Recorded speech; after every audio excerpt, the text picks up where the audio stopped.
Welcome to Wife Cheating Story. I hope you have an enjoyable and relaxing time listening. Let's get started. Raindrops tapped gently on the roof and windows of the house, creating a soothing sound like a soft drum beat. The loud clap of thunder that rolled through the night was like the crash of cymbals. Tap, tap, boom, tap, tap, boom. I was just about to drift off to sleep when I heard her speak softly. Her voice was barely louder than the rain. I almost missed her words as I settled into slumber. But a moment later, I finally understood what she had said. It jolted me awake. "What did you say, Claire?" In the dark, I heard her take a deep breath and let out a sad sigh. She reached for the bedside lamp, turning it on and lighting up our room. Then she lay back, staring at the ceiling, avoiding my gaze. "I'm unhappy, Frank," she said quietly, almost as if she wished she didn't have to say it. Unhappy. That word caught my attention. That word often hints that something deeper is going on. It doesn't come alone. It brings a bigger message, one that's ready to bring change. "You're unhappy? What does that mean?" I turned to face her, wanting to see her clearly. I noticed her eyes were shiny with unshed tears, and she still wouldn't look at me, keeping her eyes on the ceiling. "I'm not happy. With us? With you? Sticks and stones may break my bones, but words will never hurt me," is a saying we often hear as kids when someone insults us. The truth is, it masks the pain that words can cause. If words didn't hurt, we wouldn't need to say such things. Claire's words cut deep. Tears began to fall from her eyes onto her pillow. She still didn't look at me, but I couldn't take my eyes off her. The face I had loved for 11 years now showed so much hurt. I wished I could comfort her, but the ache in my heart made everything feel heavy. "You are unhappy being married to me? Is that what you're saying?" She didn't reply. Instead, she sniffled. Her silence, along with her refusal to take back her words, spoke volumes. It's hard to explain the pain of hearing that someone you thought you'd spend your life with feels this way. "Why are you unhappy?" I asked, trying to stay calm. But my voice trembled, revealing my distress. I felt like I was about to break apart. Tears kept falling down her face as she looked at the ceiling, not meeting my eyes. "I don't know, Frank. I just am." "You don't know why you're unhappy? That's hard to believe," I said, feeling my pain turn into frustration. I saw her flinch at my words as tears started to fall. She didn't respond. "So what does this mean? Do you want to leave? Is that what you're saying?" Silence. I expected her to deny wanting to leave me and claim she still loved me but just needed time. But she didn't. Her silence spoke louder than words. It felt like there was nothing left to say. A wave of emotions hit me. I pulled the comforter off and jumped out of bed, feeling confused and angry. Claire finally turned to look at me. "Frank, please try to understand." "Understand what, Claire? That my wife doesn't love me anymore and wants to go?" "I think I get it." "I never said I didn't love you, Frank. I just said I was unhappy." I noticed she was trying to make things easier, but I wasn't going to let that happen. "So, do you want to stay married to me?" She hesitated, searching for the right words. The only right words were those that showed she wanted to stay. She shouldn't have had to think too long for those words. Any delay felt wrong. "I don't know what I want." That was all she could say. We just stared at each other, surrounded by unspoken words. The memories of our life together seemed to fade as a new reality set in. At least, that's how it felt to me. It seemed like this reality had already been there for her for a while. "Yes, you do. You want a divorce," I finally said, my voice catching. She didn't respond, but her face told me everything. I couldn't help thinking about how clear and straightforward this was. Efficiency is about getting things done with the least effort. I'm an engineer, after all. Even in this moment, I was trying to make connections, to understand. My realization surprised her. She carefully got out of bed and moved closer to me. "Hun, I'm trying to comfort you," she said, but it felt like she just wanted to ease her own guilt. I took a step back. I wasn't ready to make her feel better. "Don't call me that. You can't use that term after saying you want to leave, Claire." She looked away, taking a breath. "I didn't say that. I just want to explain, Frank. Do you want to be married to me or not? Just give me a simple answer. So answer it. Just one word." Yes or no? Frank, just let me. Yes or no? I interrupted her. In my mind, she needed to answer an important question before anything else. But she stayed quiet, sitting there with tears in her eyes. That tells me everything I need to know. You don't have to say it. If you can't say yes, it means no. Please tell me I'm wrong. More silence. You know what? I'm tired. I worked all day without a break. I don't need to hear why you want to leave or why you're unhappy.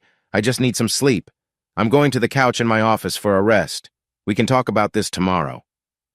Her expression shifted. She went from sad to frustrated. She finally found her voice. Frank, she shouted, surprising me. She looked determined. You worked hard all day. And then what did you do when you got home? You locked yourself in your office like you do every night. And now you can't even talk to me about why I'm unhappy? You're saying you want to leave me.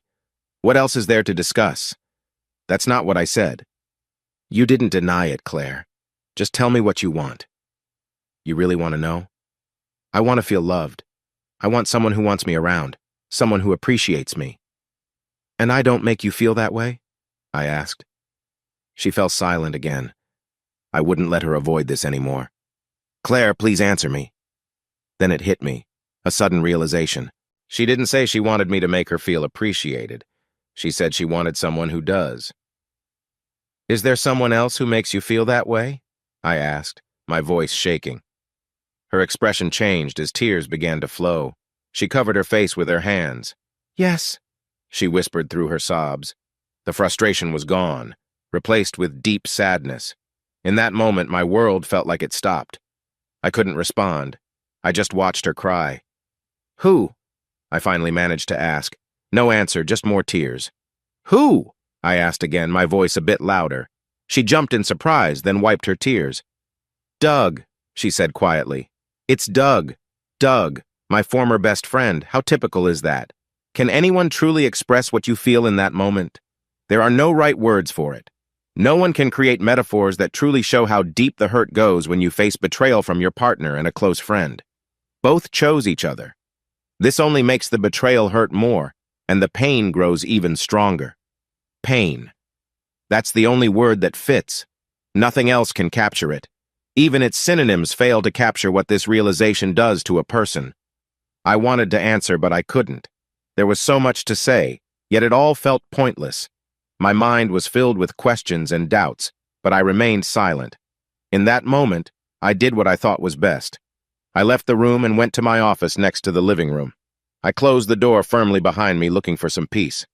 But this sense of safety was misleading, as I was not truly alone. The pain followed. I soon heard footsteps coming down the stairs. Claire was approaching. I quickly stood up and locked the door to my office. I couldn't face her. I didn't trust myself to stay calm. I had never hurt her, but tonight felt different. The lock was a barrier for both of us against the chaos inside me. The doorknob rattled as she tried to open the door. When that didn't work, she knocked softly and called out my name. I stayed silent, not ready to talk. The pain in my heart whispered dark thoughts, bringing disturbing images to my mind. After about 10 minutes, she finally went back upstairs and I found a rare moment of peace.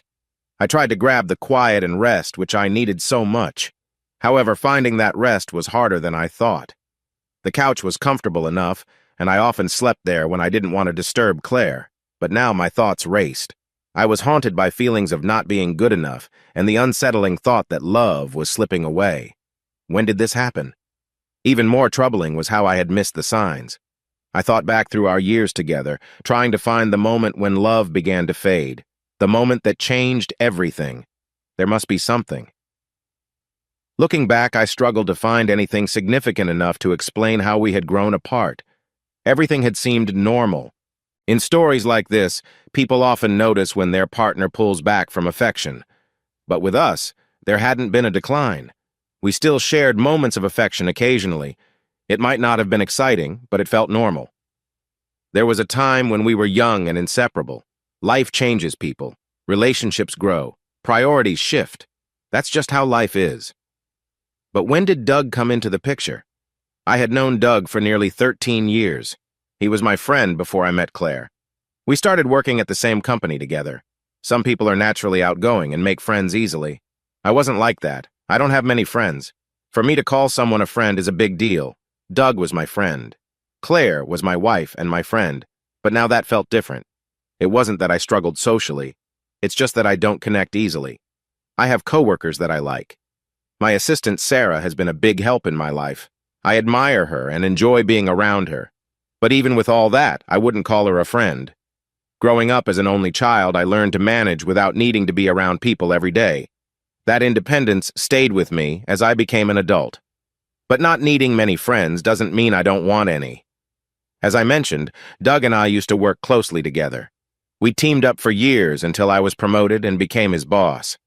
I didn't feel jealous at all. We still hung out occasionally, but my new job took up a lot of my time. Our friendship was still there, but it changed. I didn't fully realize how much it had changed until tonight. Things got even tougher when Doug got a job offer from another company. It was a promotion, so it made sense for him to accept it. I was happy for him, but sad to see him leave. Doug wasn't as passionate about engineering as I was. He was smart, but to him, it was just a job. He would finish his work and go home without wanting to talk about it. I loved building things and finding ways to improve existing designs. I often doodled small sketches on napkins or other surfaces, even at family gatherings or restaurants. Doug and I started our careers as interns. I had been lucky to get a year-long internship that only had 12 spots available. At the end of the program, there were 2 job openings. The competition was fierce. I felt an instant connection to Doug, which doesn't happen often for me. During our internship, we supported each other as we tried to stand out among the others until it was just the 2 of us left. I wish I could say we played completely fair, but that wouldn't be the truth. Competing for a job that started at $80,000 a year can bring out some less honorable behavior. Another intern named Donald was a tough competitor. The 3 of us were in the running for the 2 positions.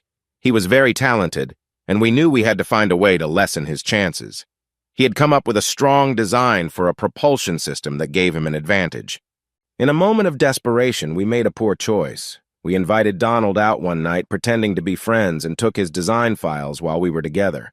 We also made changes to his laptop, making it harder for him to recover his work.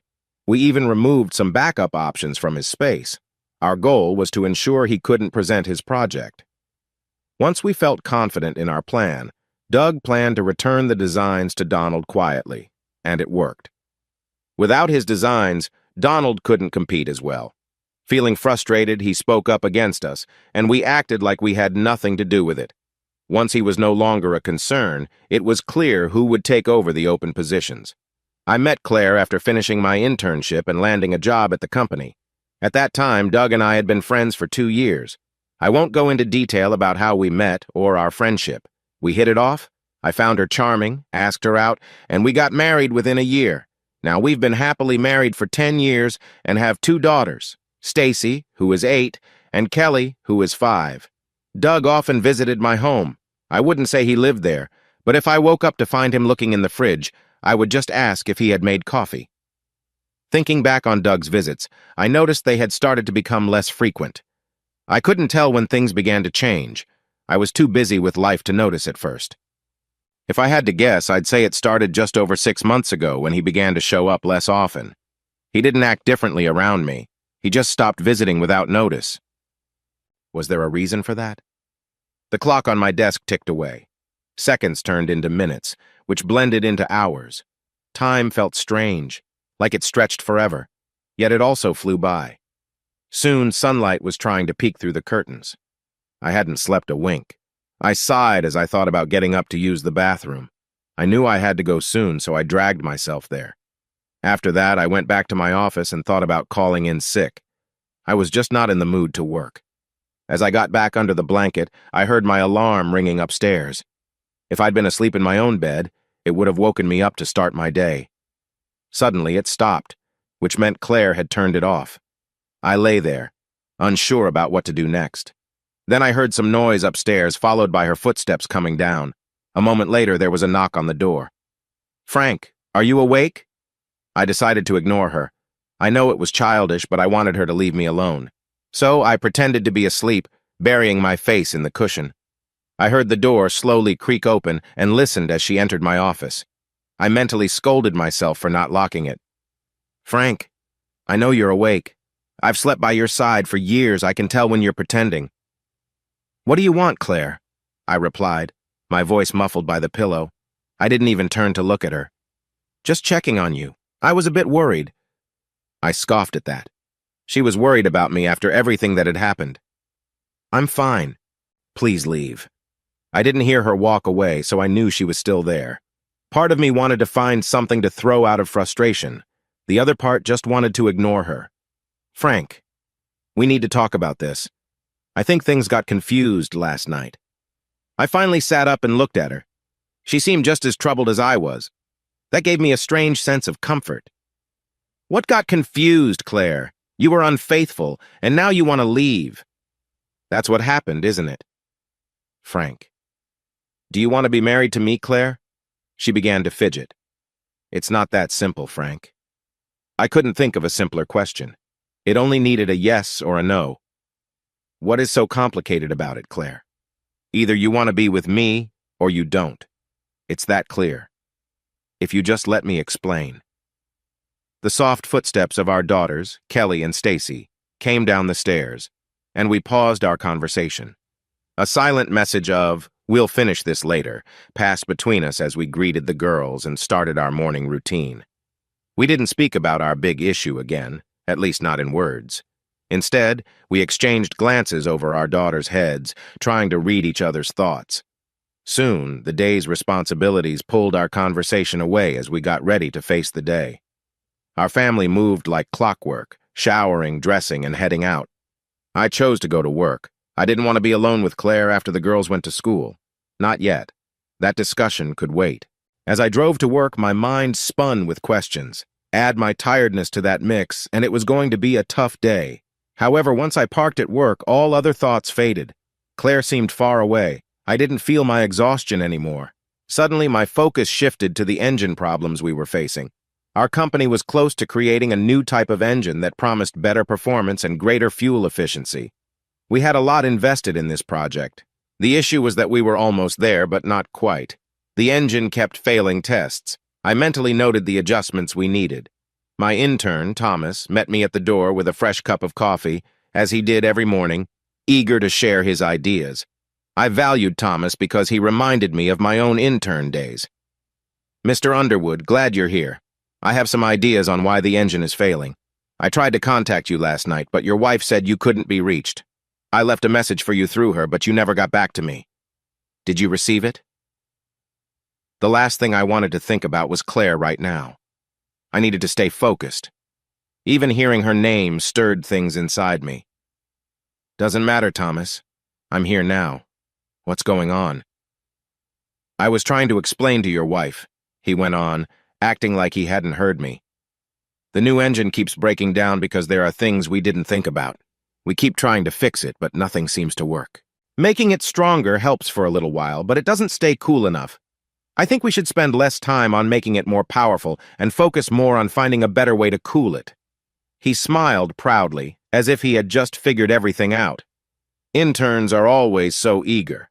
I wanted to laugh at him. He was smart. Really, he was almost a genius. But so were we all. He had top grades and a perfect score like everyone else here. You couldn't even start here if you didn't have those. He wasn't suggesting anything we hadn't already talked about. Still, it's important to keep the interns motivated. We worked them hard for little pay, so a little encouragement now and then was necessary. "Good job, Thomas. We'll check into that idea." We were already looking into it. Had been for weeks, but there was no need to spoil his excitement.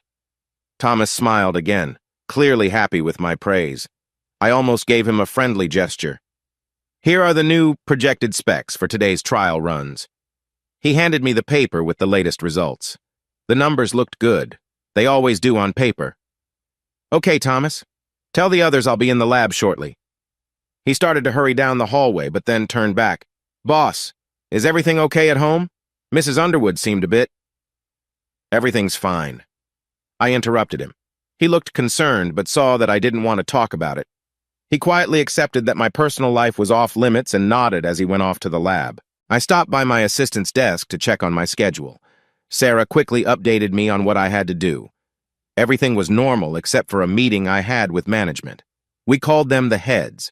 They were the ones who made all the big decisions for the company. The department heads needed constant reminders that they were important to us, so we gave them updates on our projects. I always feared these meetings. Each one felt like an interrogation where they asked questions they didn't really want to answer.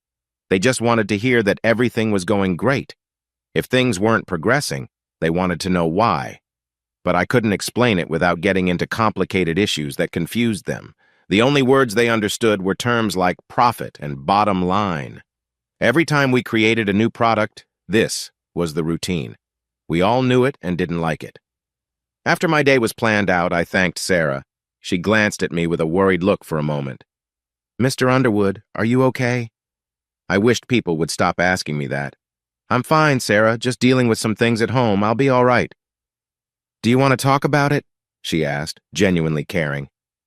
I didn't want to be unkind, especially not to her, but I really didn't want to share. "No," I said simply. It was short, but it got my point across. She noticed my tone, nodded, and let it go. I moved on with my day. I had a meeting with the higher-ups, which went as I thought it would. After that, I spent the rest of the day in the lab. It was dark outside when I finally entered the code to unlock my car and pressed the start button. I barely heard the engine start. It hummed softly, and my car beeped to remind me to buckle my seatbelt. This is what a good engine should sound like or not sound like. Some people say loud engines are the main attraction. Big machines that roar when stopped at a red light, making all the other cars seem small.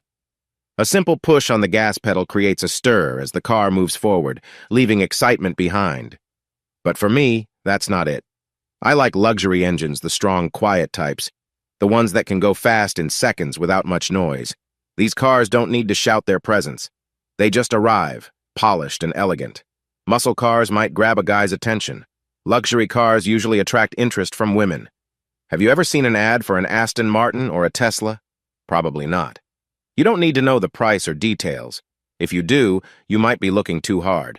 Just being able to sit in one makes a statement. A man's car reflects who he is. Muscle cars are all about making a statement. Luxury cars are about status. A person can buy a Mustang or a Challenger and park it outside his apartment. Those who choose new BMWs, Porsches, and such usually park them in their driveways, often next to their partner's luxury car. That's what it's about. I know I might sound shallow, but you have to understand. I didn't have much money growing up. My dad was a mechanic. My mom worked at a retail store. We weren't in poverty by most measures, but the high school I attended was in a rich area. The kids there weren't quite private school wealthy, but most had at least one parent with a notable job, doctor, lawyer, PhD. They had things they took for granted. Their wardrobes were filled with expensive clothing from famous designers. Many kids got cars for their 16th birthdays, not just any cars, but nice ones that some adults may never get to own. If they had a problem, they could just call their parents for help. But I didn't have it that way. My clothes were basic. My first car was a Neon, earned by working at Best Buy. While I wasn't poor, my life felt more limited compared to others. What kept me going was that I was smarter than most students at school. The few who were smarter got scholarships. I studied hard and managed to get good grades, never lower than a B, even in gym class. I worked hard because I wanted to have the life I dreamed of. My future kids would be the kind of people others admired. Thinking about my future kids reminded me of what was waiting for me at home. My family, my wife, my unhappy wife. I drove home quietly, unable to shake off the thoughts I had been trying to avoid. I replayed last night's conversation in my head. I didn't make Claire feel valued, but someone else did. Feelings churned inside me. Last night, I was filled with anger and sadness, but now I felt a bit numb. I had spent the day at work trying not to think about it, but during the drive home, I had to face it. Everything felt confusing. I dreaded the talk that awaited me, but I knew it was needed. I was unsure of what I would find when I got home. Would my wife be ready to leave? Would she have divorce papers? Or would she pretend that nothing was wrong? When I walked through the door, everything felt less dramatic than I expected. The girls were happily munching on cookies in the living room. Stacy was doing her homework and Kelly was coloring a picture. Claire sat on the couch with her laptop open. Our big TV quietly showed an episode of SpongeBob. "Hi, Daddy," Stacy said, glancing up from her homework. Kelly continued to color, focused on her task.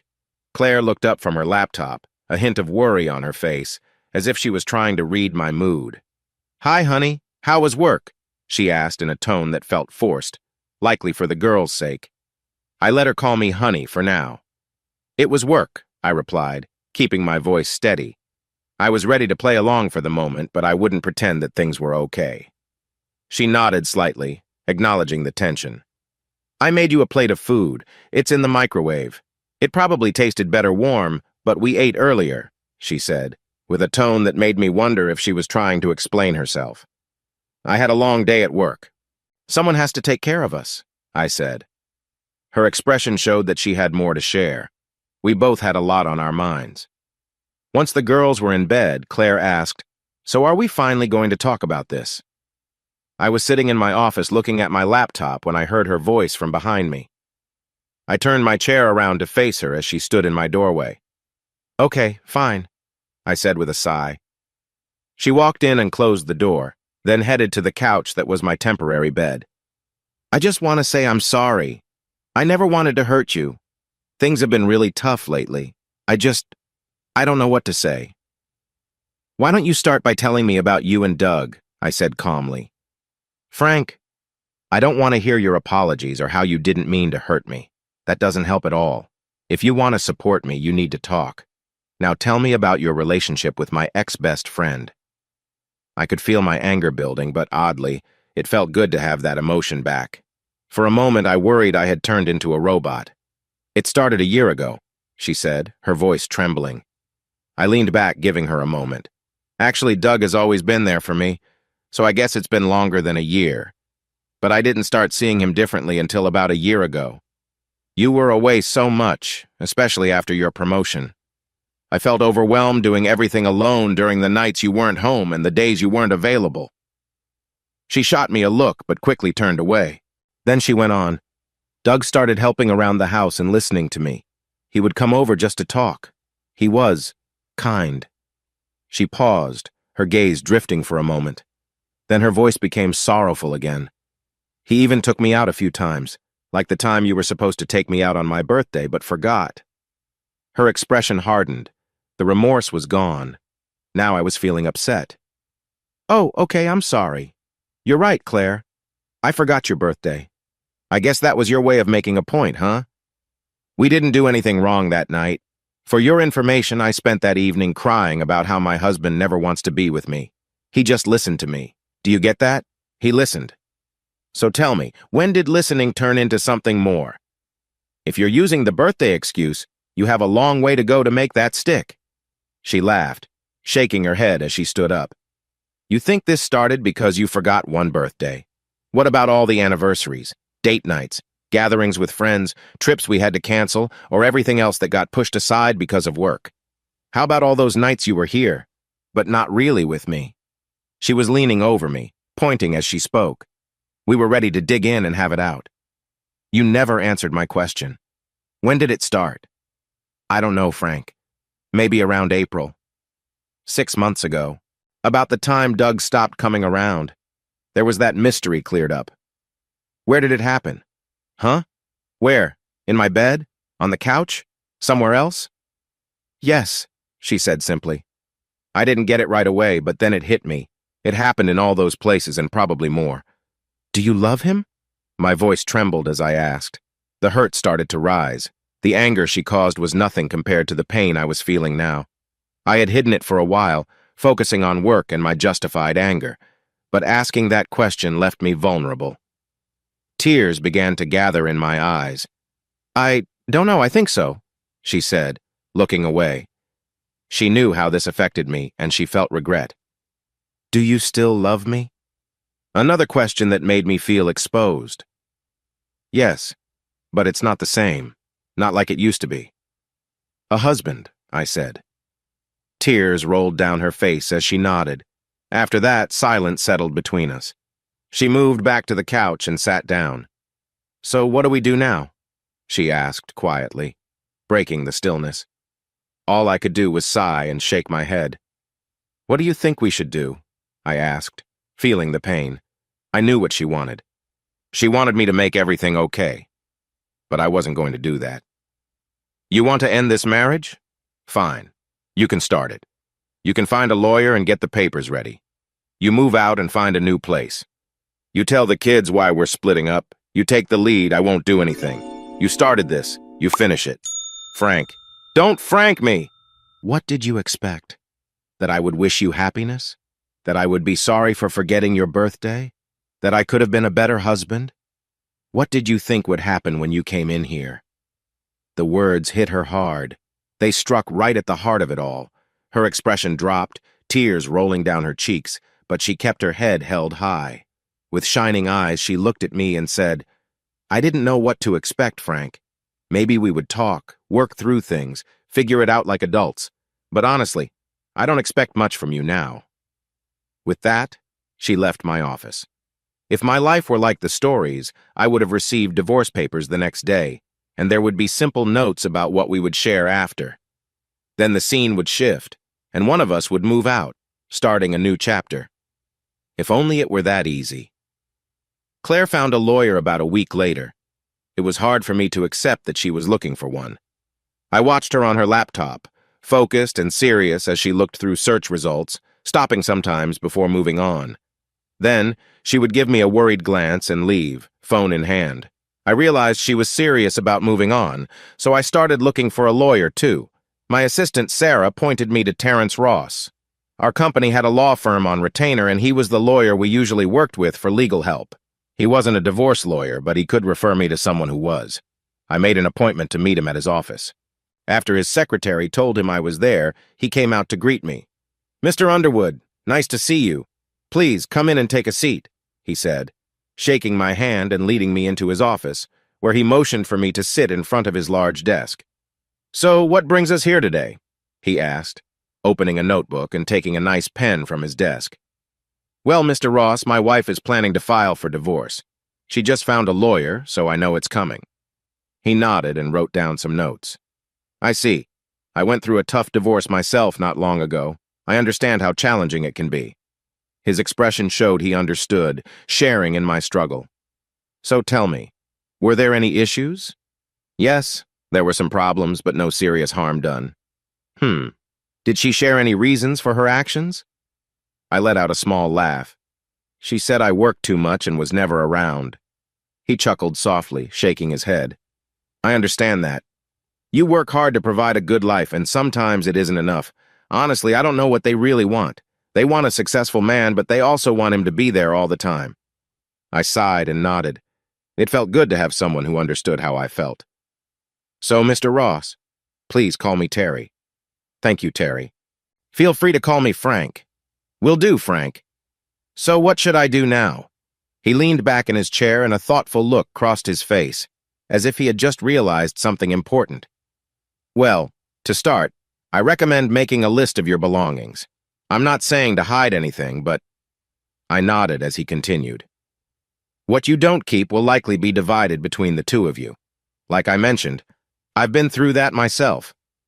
But the most important thing you need to think about is what you want from this divorce. Do you want to cut all ties, or do you want to end things in a mindful way and move forward? He seemed very eager to end things completely, which I guess is normal for a good lawyer. Terry and the law firm he worked for had been helping my company for many years. They assigned him to us for good reasons. When my company faced problems, he was brought in.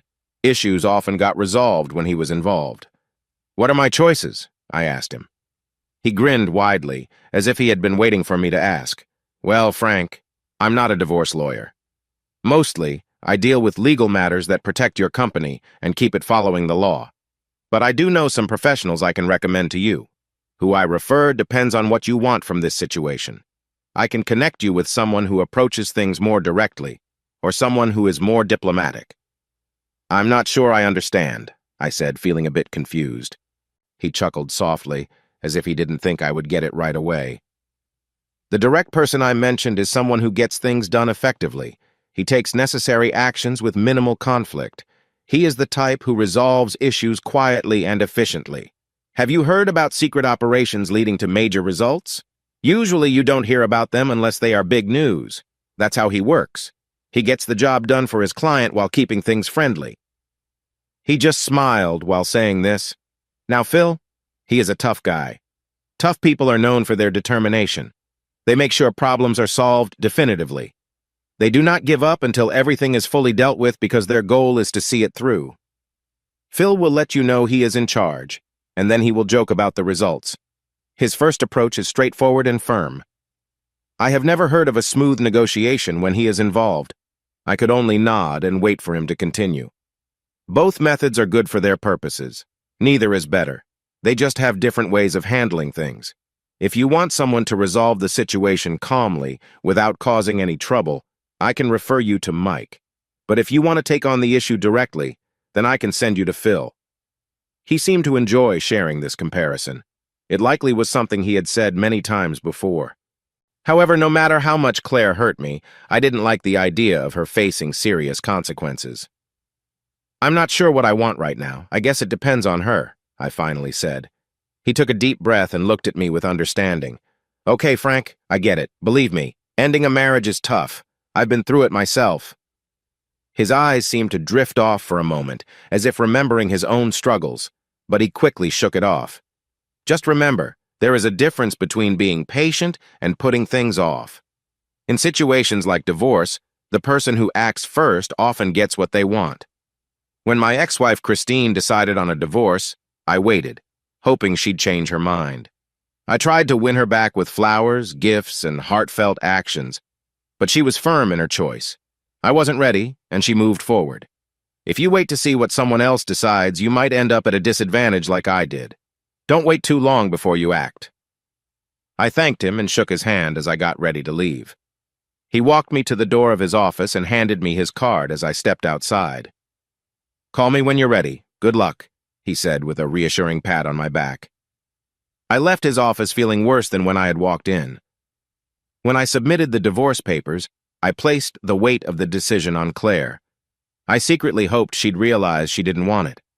But seeing her seek help with such determination made me see how ready she was to move on. Now, standing on the edge of my choice, everything felt heavy. Did she ever love me? For me, sitting in that office and discussing ending my marriage was painful. It made me stop and think about what I was doing to my marriage. Claire didn't seem to be unsure. She was moving ahead confidently. I saw she was trying to be kind, but she had no doubts about her decision. Her main focus was how it would affect me. She wanted this divorce. She wanted me out of her life. What could I do? Try to win her back? Change my job? Or follow the practical advice my mind was suggesting? The next steps: protecting my assets, securing my investments, preparing for what was coming. My mind was giving me an urgent list of things to do. But I couldn't let go of the last bit of hope. That hope made it hard for me to decide. By waiting for her to make the next move, I was leaving a chance for her to change her mind. I didn't want to act in a way that might worsen things. If she felt any uncertainty, I didn't want my actions to drive her away. Hope, it's a tricky feeling, both a source of strength and a weakness. The next morning, I walked into the bedroom we once shared, searching for clothes for work. I moved quietly to avoid waking Claire. As I was getting dressed, I paused to look at her, and my heart ached. Claire was asleep, resting peacefully. She had always been graceful, but in that moment, I saw her beauty clearly. It struck me how much I had been taking for granted all those years. The familiar things felt like fading memories that I was about to lose. There she was, sleeping peacefully, unaware of the feelings stirring inside me. A wave of regret washed over me. We hadn't been close for a long time.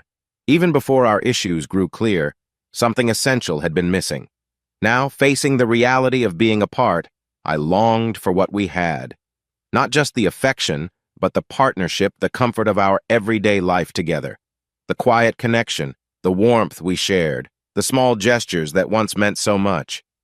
I stood there for a moment, taking it all in, before finishing getting dressed and stepping out of the room, carrying the weight of what was slipping away. I rested my hands on her waist and gently touched her back. She stirred, her expression shifting from annoyance to something softer. I lifted her shirt slightly, leaning down to place light kisses along her back, bringing out soft sounds from her. As my hands moved to her sides, I felt her shift, which made my heart race. I carefully adjusted her clothing, wanting to treasure this moment. Her response was captivating, and our connection felt strong. She reacted to my touch, her breaths quickening. In that moment, it seemed like we were in our own world, both wanting something deeper. Yet suddenly, a sharp realization hit me. What I hoped would be a moment of closeness turned into a heavy awareness. The excitement faded, replaced by a deep sense of loss. I understood that our bond had been stretched too far, leaving me feeling empty inside. With tears welling up, I quietly left the room, needing space to think about my feelings. I rushed into my office, closed the door, and let my emotions spill over. I heard her voice from the doorway, filled with regret, but I was too consumed by my own sadness to reply. "Frank, I'm sorry, I was half asleep. I didn't realize," she said, her eyes showing her own pain. I turned, surprised to see her, but the ache inside me only grew. "Please, just give me some time," I said, needing to be alone to deal with this confusing moment. I shouted at her to leave as I pushed her out and closed the door. I banged on the front door of the condo like I was looking for someone. "Doug, come out here right now!" Neighbors began to peek out of their windows and open their doors to see what was happening. I didn't care about them. I was focused on confronting Doug and expressing my anger. After everything that had happened, it felt necessary. My phone rang, and I saw it was Claire. "Calling to save your friend? Of course he'd ask you for help." "Well, I don't want to hear it." Claire's worried voice came through the receiver. "No, Frank, I'm calling to help you. Doug contacted the police. They are on their way to arrest you. If you don't want to go to jail, you need to leave. Think about our girls." This was ironic she was telling me to think about our family. After everything that led to this moment, it was hard to accept. "I hope you see the irony in you telling me to think about my actions. Just let it go, Claire." She sighed with impatience. "At least think about what going to jail could mean for your job. They take this very seriously.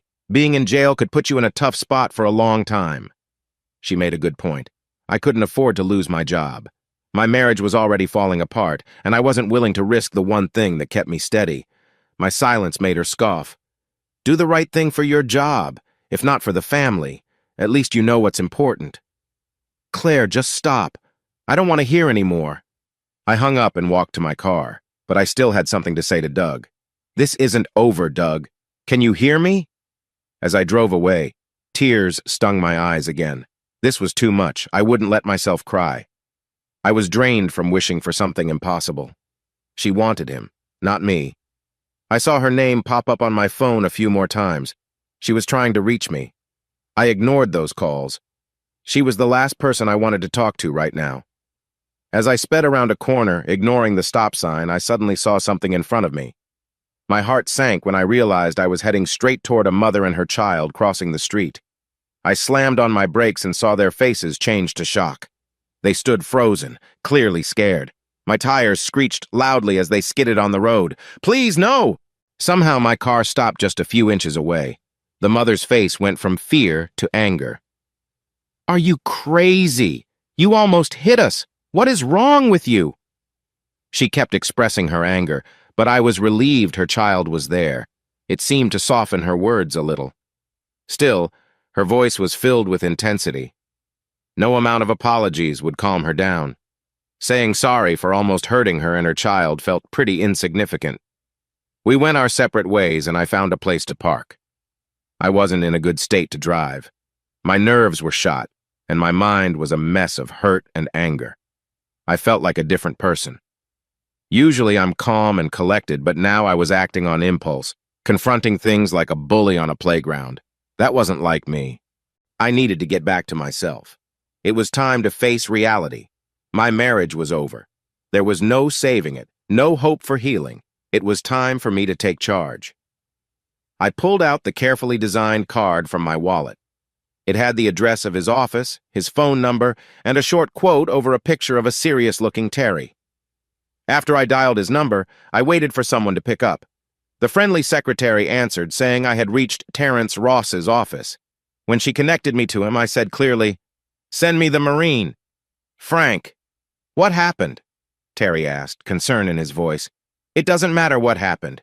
Just send me the Marine. I want her to know the consequences." My voice was firm but full of anger. There was silence on the other end. For a moment, I thought the call had ended. Terry? Yeah, I'm here, Frank. Please tell me what happened. I took a deep breath, the feelings clear in my tone. She called out another man's name while we were together. Saying it out loud made the shame hit hard. I was trying to support her, but she said someone else's name. Listen, Frank, a lot has happened, and you need to think it through. Your feelings are running high. Why not find a hotel for a night? Don't go home to gather your things. You need a break from her to clear your mind. I stayed quiet. He sensed my silence and knew he needed to persuade me more. Now is not the time to make choices, Frank. I have seen this play out many times. Trust me, it doesn't end well for anyone, especially the kids. Why did you give me the choice between the Navy SEAL and the Marine, Terry? Why let me confront her if you were going to back down? I was frustrated. Terry took a deep breath. Frank, if you wanted a more aggressive approach from the beginning, I would have arranged it right away. But your hesitation shows you care about what happens to your wife after this. The fact that you've changed your mind so quickly means you're not thinking clearly.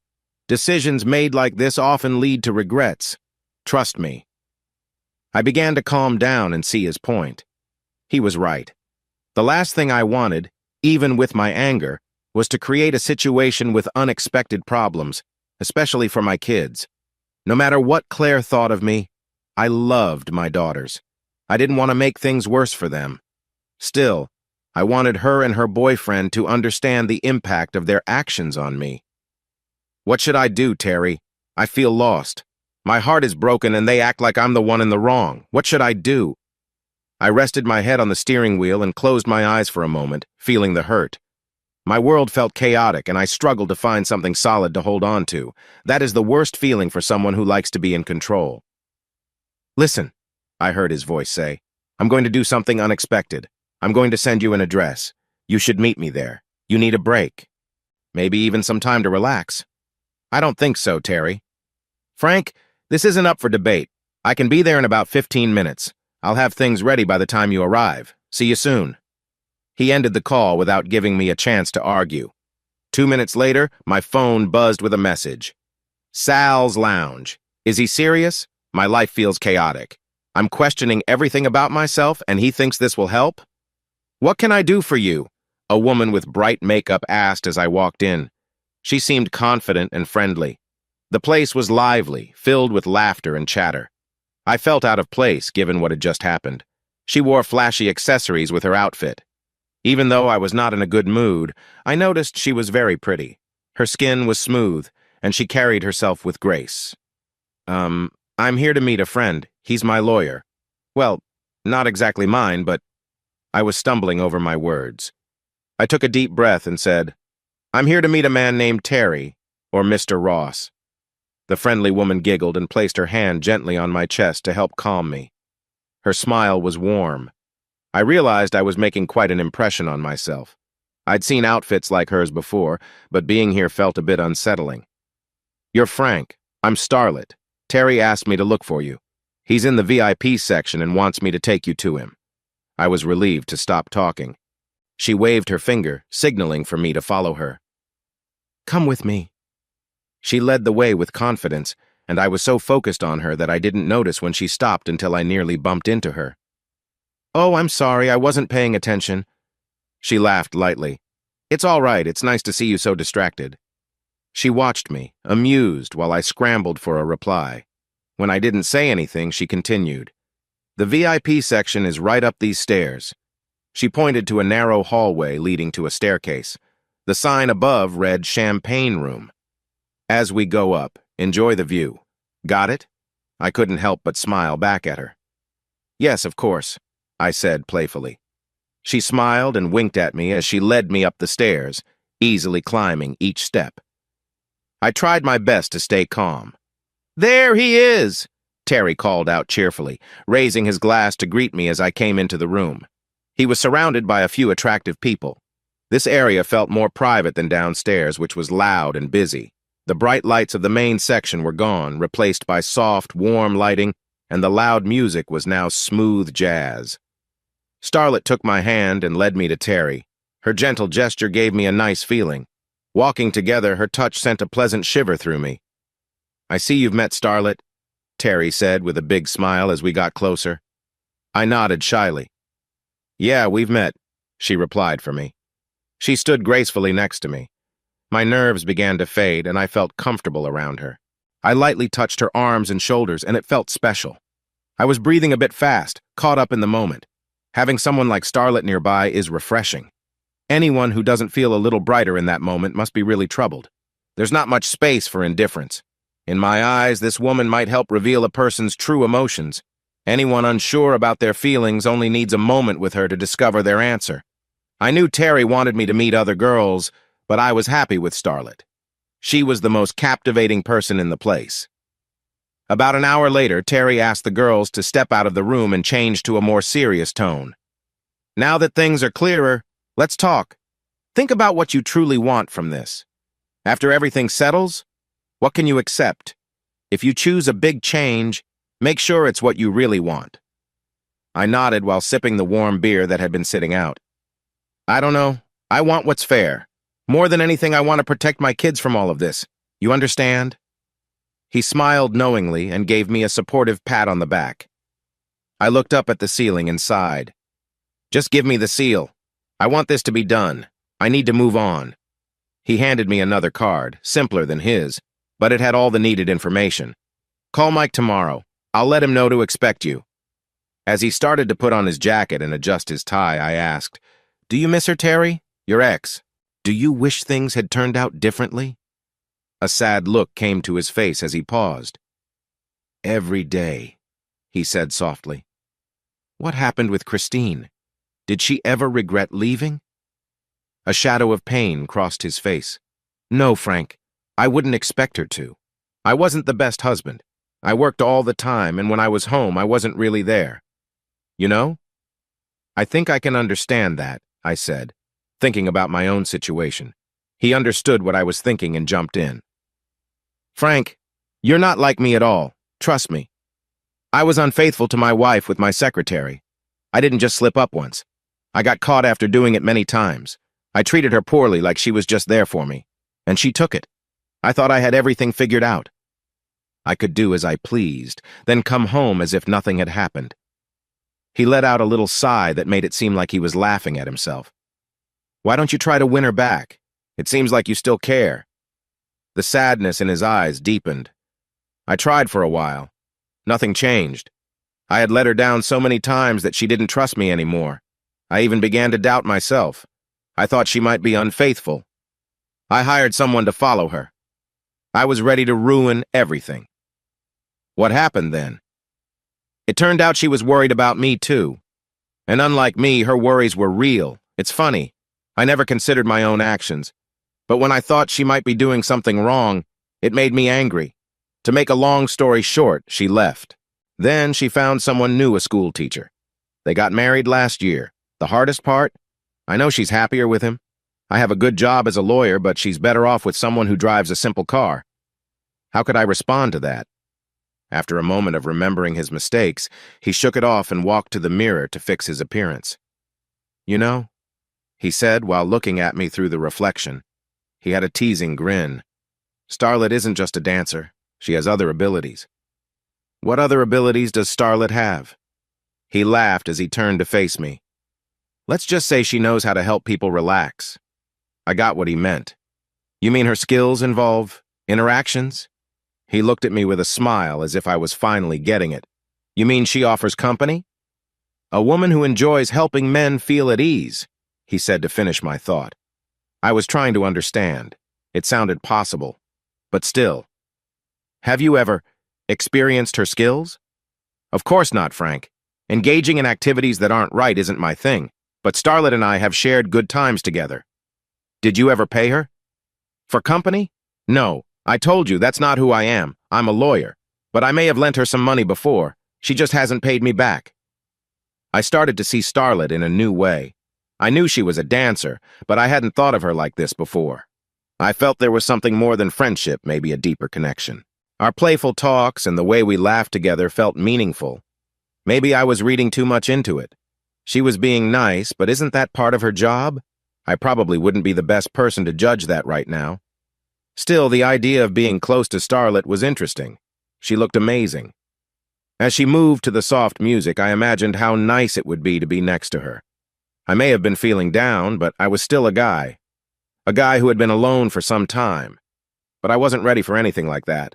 The thought of getting too close, especially for money, felt wrong. I'm sure Starlet was worth it, but with everything happening, I just couldn't go there. "So do you want me to send Starlet up?" Terry asked again. I shook my head. "No thanks. I have to leave now. I have a lot to do. But I appreciate you calming me down, Terry. You've helped me a lot." "Anytime, Frank. Good luck." The next morning, Doug opened the door to his office and was surprised to see me sitting at his desk. "Morning, Doug," I said cheerfully. "Frank, how did you get in here?" "You have 10 seconds to leave before I call security," he said while taking out his phone. "Put the phone down, Doug. I just want to talk. You owe me that much." I raised my hands to show I meant no harm. He looked at me carefully. "I don't want any problems, Frank. If you want to talk, we can do that. But this is my job. You can't come in and cause trouble for me." I wanted to confront him more directly, but I knew that wouldn't help. I was in his space and needed to be cautious. Plus, I needed answers. There were things I needed to hear from him, but he had to be willing to share them. "You have a lot of nerve telling me I can't cause trouble for you. A lot of nerve." At least he seemed a little sorry. "Frank, I'm sorry for what happened. It has been bothering me." It took everything I had to stay seated. It bothered him? Suddenly his feelings mattered? "You're sorry, Doug. What are you sorry for? For breaking my trust? For taking something I cared about? For wrecking my family? For losing years of friendship?" "You need to explain, Doug, because sorry means a lot of things." "Look, Frank, I understand why you're upset, but..." "Did you just say you understand why I'm upset? That sounds like customer service when they mess up an order. Do you even know? Do you really understand why I feel betrayed by my friend?" "I get it, Frank." "No, you don't. Don't say you get it. You will never understand my feelings right now. I trusted you." My fist hit his desk in a moment of anger. The sound filled the office, bouncing off the walls and hanging in the air. I was so emotional that I could barely stay still. "What you did hurt me more than just taking my wife. You also took away 13 years of friendship and 10 years of marriage, and you don't care about that." He paused for a moment to collect his thoughts. It must be tough to defend yourself when you know you're wrong. "I understand that this is hard for you.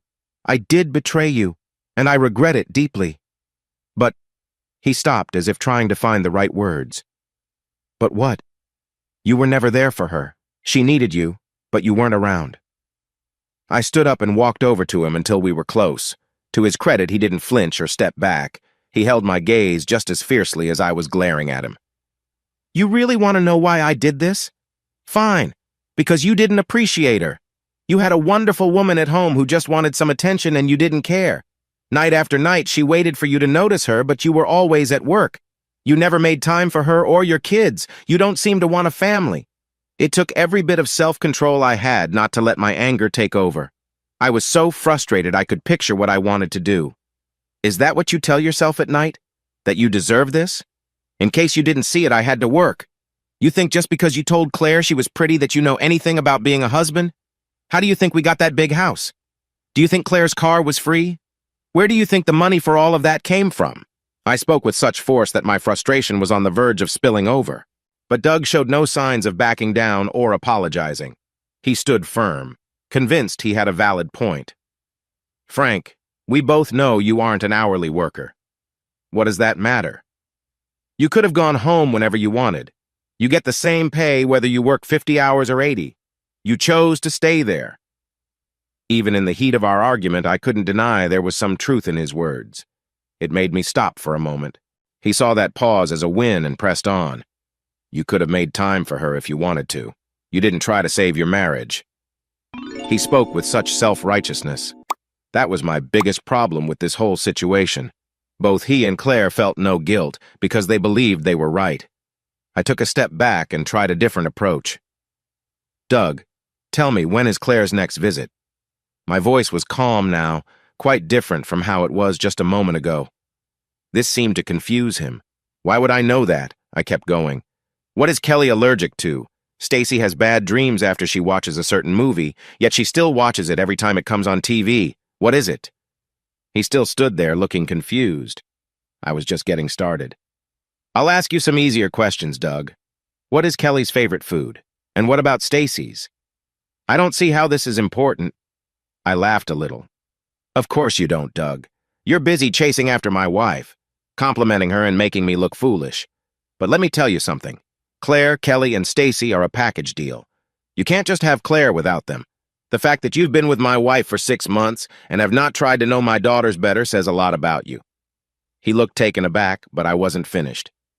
You think you know her because you share some laughs, but you don't understand marriage. I was there when she gave birth to our daughters. She nearly didn't make it when Kelly was born. I was by her side at her aunt's funeral. Do you know who her aunt was? She was the one Claire turned to when her mother couldn't care for her and her sister. You didn't know that, did you? All you know is what food my wife likes. It's easy to love someone in happy times. It's the tough times that test a marriage. He finally found his voice, but it lacked the bravado he had when he first confronted me. Frank, Stop right there, Doug. There is nothing you can say that will change anything.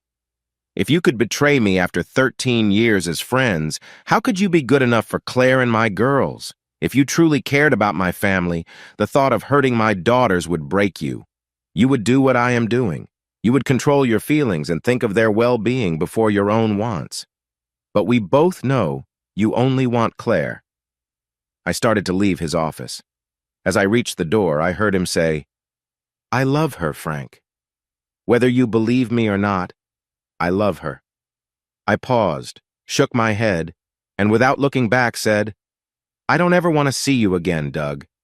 This is your only warning. One day, there will come a time when no one can protect you. You will face the consequences for this. It might not be today or tomorrow, but it will happen. With that, I left him alone, for now. As the weeks turned into months, the divorce process began to move forward. Claire had hired a lawyer, which eased my mind somewhat, and things started to change. We both continued living in the same house, feeling there was no need to find separate places just yet. I had no issue turning my office into a more permanent space for myself. We had come to a sort of understanding about everything. The pain and anger I felt were still there, but it was more like a dull ache now. Sometimes it would flare up. Hearing her laugh on the phone or receiving a gift I hadn't given her would trigger it. We would have a few arguments, but those moments became less frequent. I was learning to accept what had happened to my family and finding some peace with it. We only interacted when we had to, like at dinner or when taking care of the kids. We didn't want to make things uncomfortable for them, so we tried to keep things normal.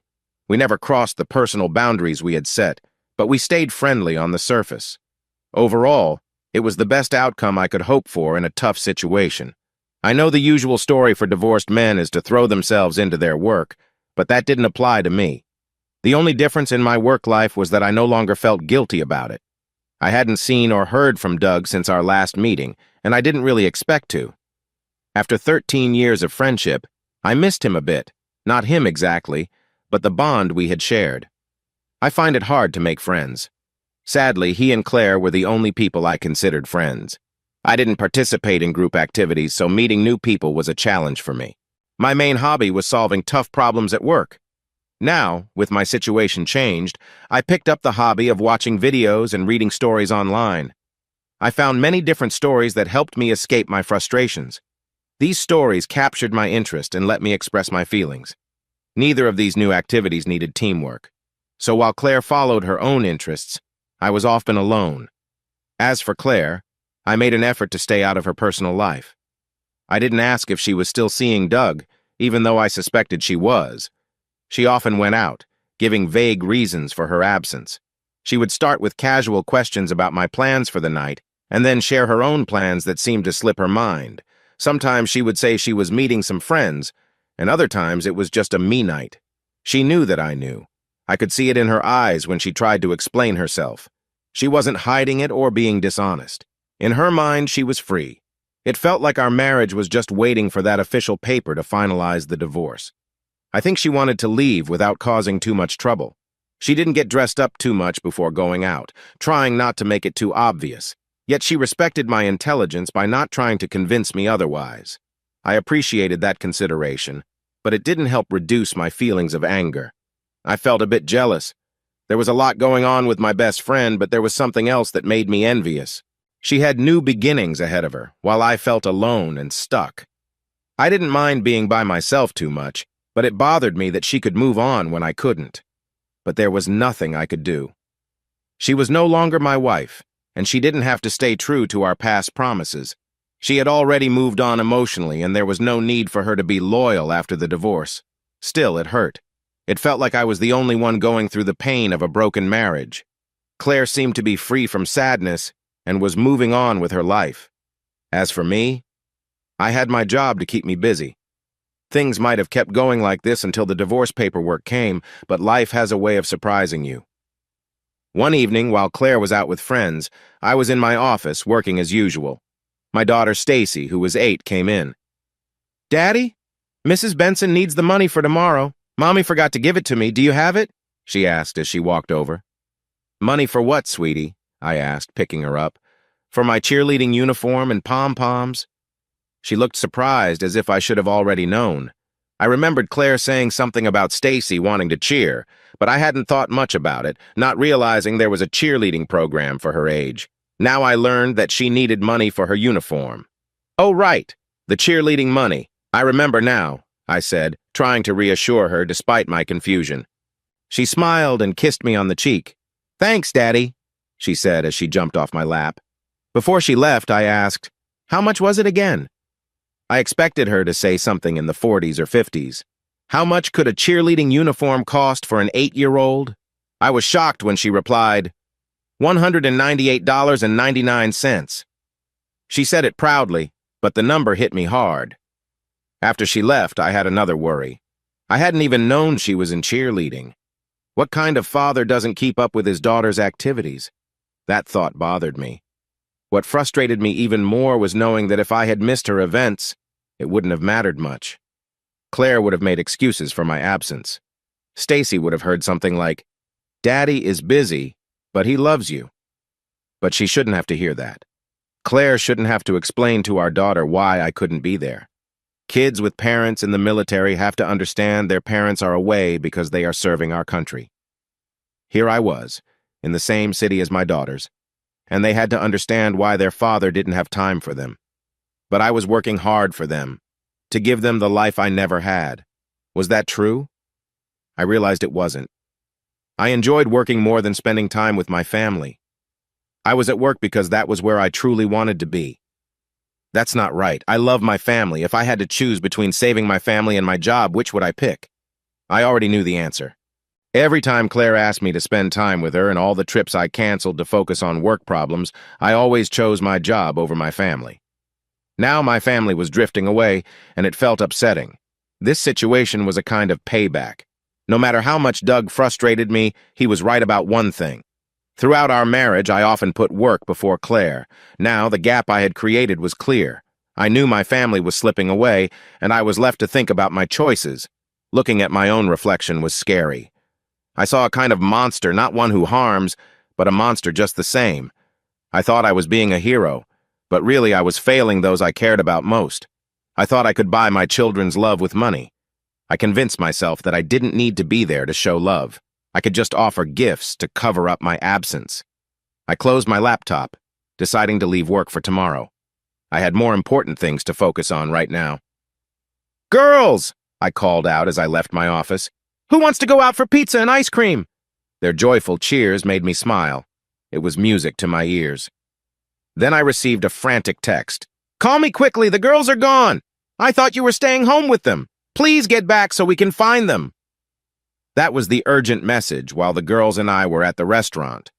We had a half-eaten pizza and 3 empty ice cream bowls on the table. They had barely touched their pizza before asking for dessert. It's funny how they were too full for dinner, yet had room for all that ice cream. "Girls are safe. They are with me," I replied to Claire. "Thank God," she said. Just as I was about to put my phone down, another message came in. "You took the girls out?" I didn't reply to that.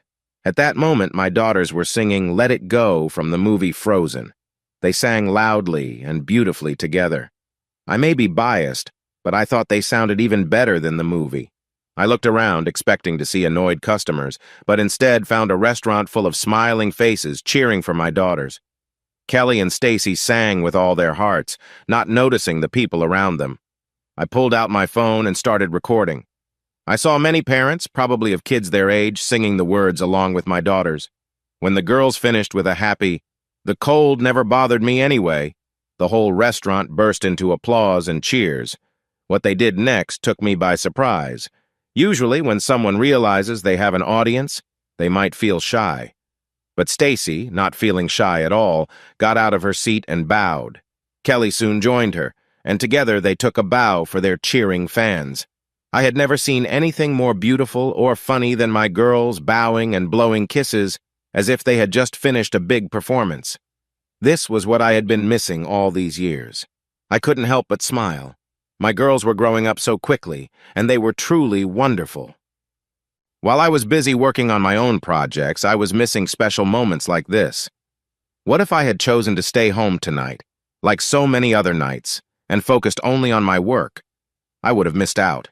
What if many more years had passed before I realized this?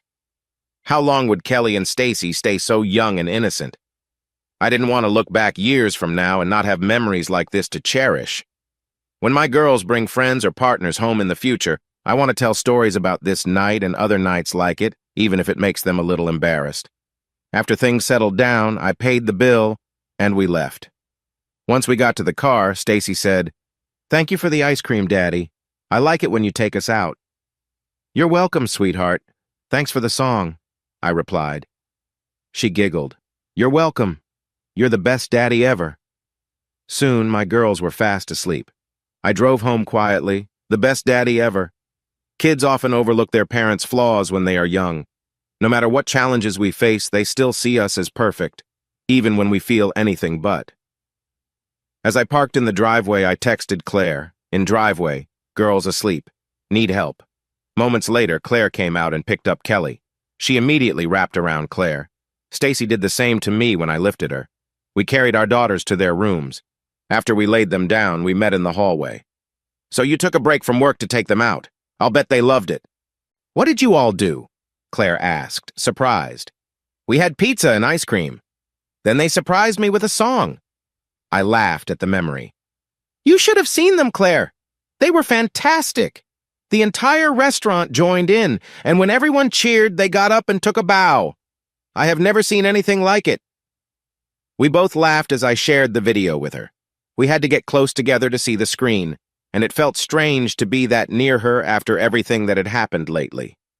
She must have felt it too, because she quickly stepped back and gave me a short look.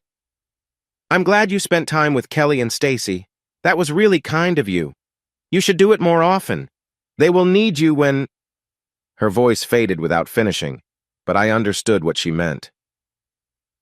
"Yeah, I know. I need to make some changes. Tonight really opened my eyes. I don't want to miss out on their childhood. I've already lost you. I don't want to lose them too." She looked at me with a strange expression, as if she was trying to figure out if I was being honest. I was speaking from my heart, and I think she recognized that. A brief look of regret crossed her face but disappeared quickly. "Whatever you do, they will love you. That's how kids are." "Too bad adults aren't like that," I said without thinking. It came out louder than I intended. Regret crossed her face again, this time lingering. "Frank, don't start." I wanted to apologize, but hesitated. Was I supposed to apologize for saying what I felt? I never meant to hurt her, but the truth was still there. "Just help me understand, Claire. Was I really that bad? Bad enough for you to stop caring about me? Do you really feel nothing about this? No sense of loss? Are you really asking if I feel bad? Of course I do. I feel awful every time I think about it. All our plans, our memories. I feel like I've let us down. Plus, we can't keep this from the girls forever. Soon we'll have to tell them what's happening, and it will break their hearts. I feel terrible knowing we will hurt them, and it was my choice that started all this." "So why? Why did you do it?" Tears filled her eyes as she looked at the ceiling, her hands on her hips.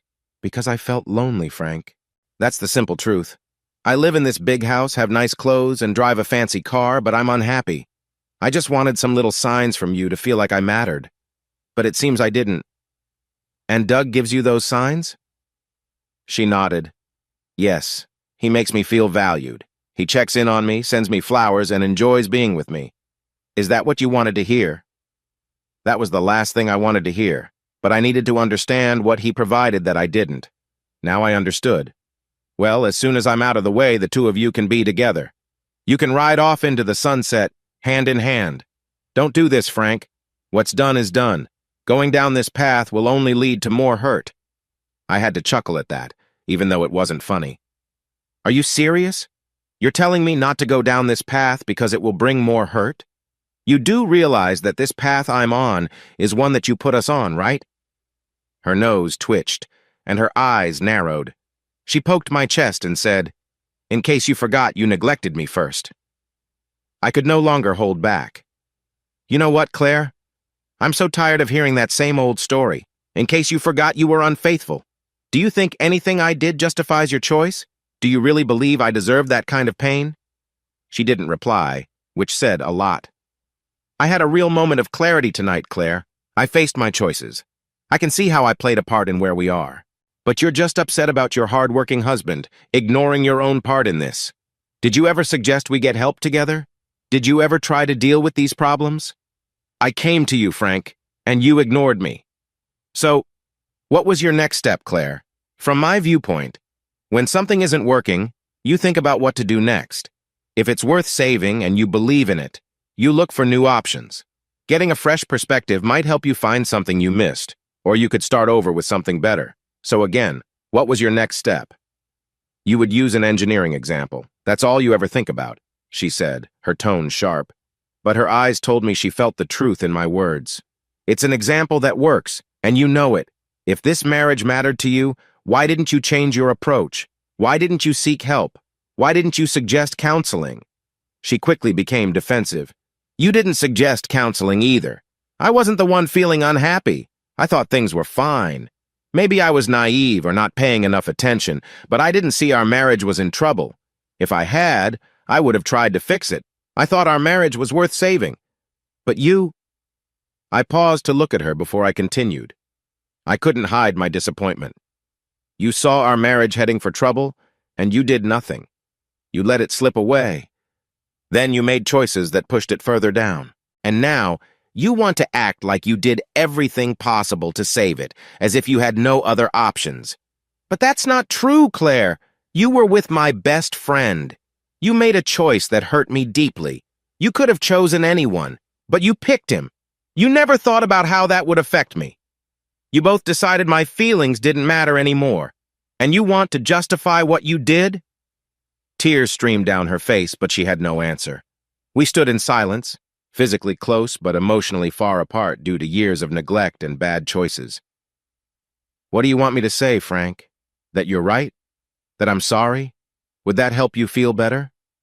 She tried to change the topic, turning it around on my feelings, but I wasn't going to let that happen.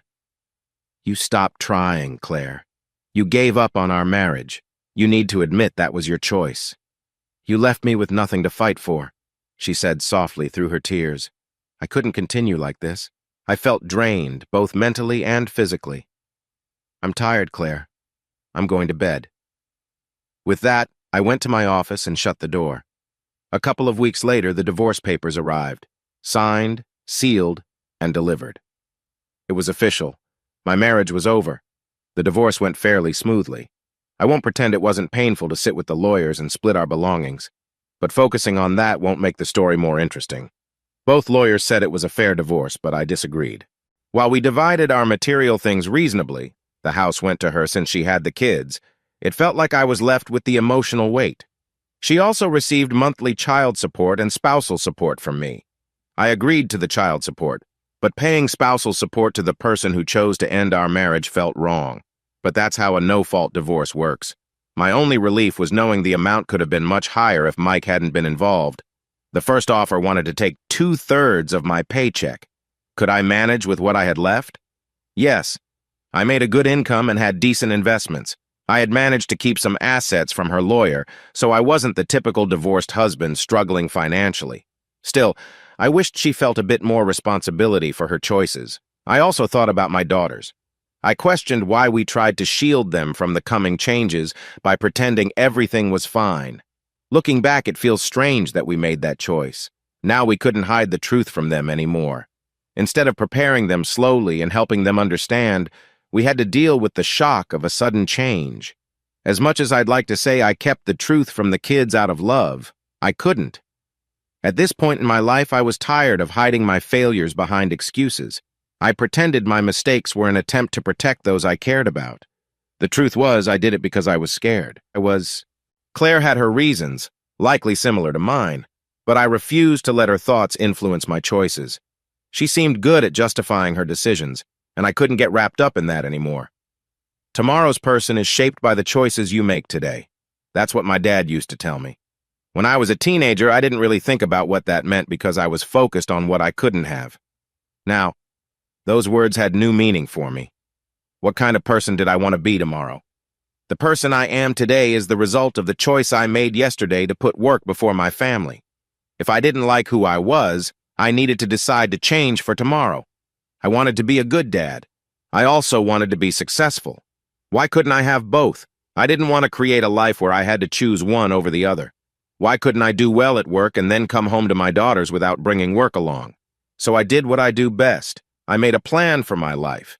Believe it or not, numbers can help solve many of life's issues. Of course, an engineer would think that. But in this case, seeing it that way was important. If balance was the issue, wasn't there a way to solve it? There are 24 hours in a day and 7 days a week, making a total of 168 hours. I was used to spending 80 of those hours at work. That left 88 hours for everything else. My family needed to share those 88 hours with all my other responsibilities, including sleep. How had I missed this before? So I used simple math to figure out the person I wanted to become. It took just about 20 minutes. I would earn my daughter's love and trust. They gave it freely. I owed it to them to be someone they could look up to.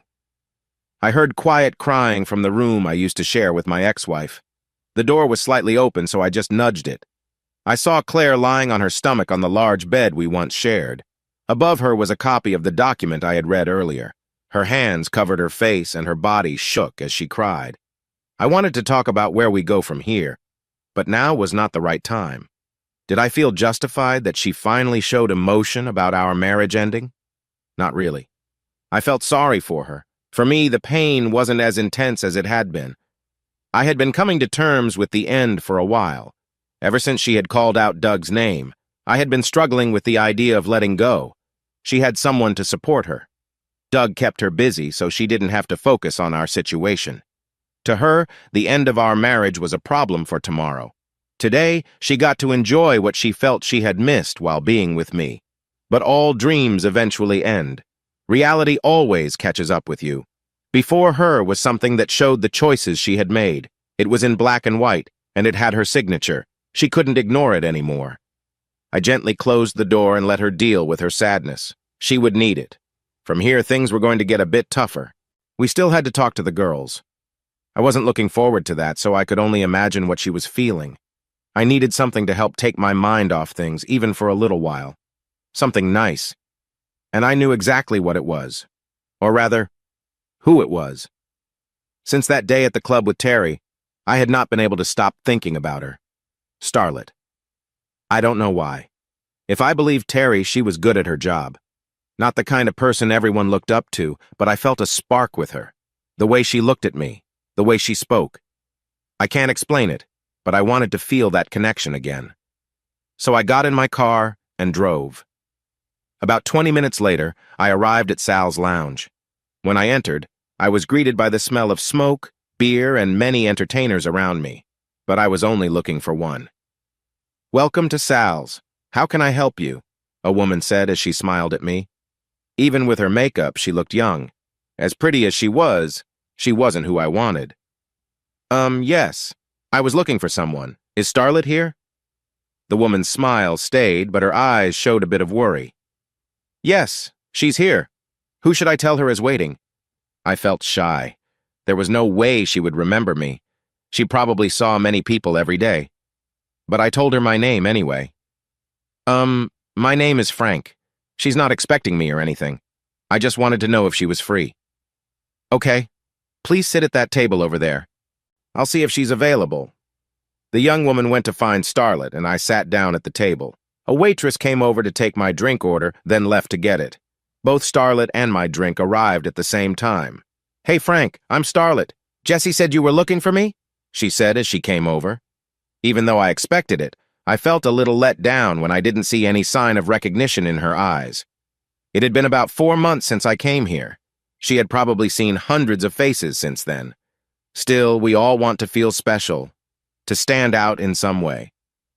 There are many romantic stories that highlight that moment when two people connect in a crowded place. In each of us lives that wish the singer who notices a fan or the shy person who finally gets the attention of someone popular. All of these are dreams we hold on to.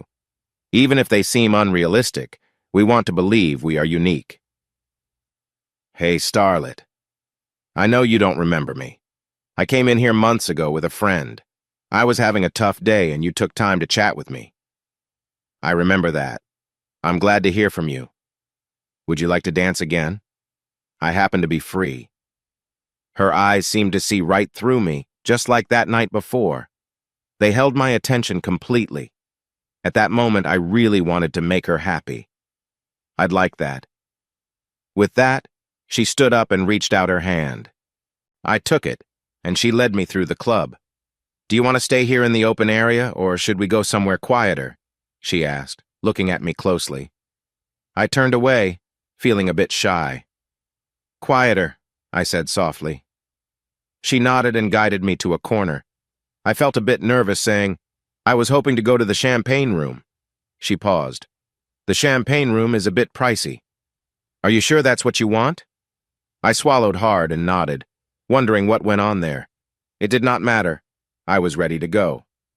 Okay, follow me, she said as we walked to the stairs. Just before we went up, she stopped and gave me a playful look. I remember you now. You're Terry's friend. You came in here because you were having trouble at home, I laughed. Yeah, that's me. I'm glad you returned to see me. You never forget your first, right? Now let's go upstairs. I trust you know what to do. Trust me, I won't make you uncomfortable. You better not. She giggled. Once we reached the top of the stairs, she led me to a quiet corner. I felt nervous, unsure of what might happen next. So what is it that you want? She asked, noticing I was hesitant. I took a deep breath. I don't know, I admitted. She sat me down and leaned in closer, her voice low. Did you want to dance or something different? I want to be with you. She smiled, and in that moment, nothing else mattered. What do you want to do? She invited me to share.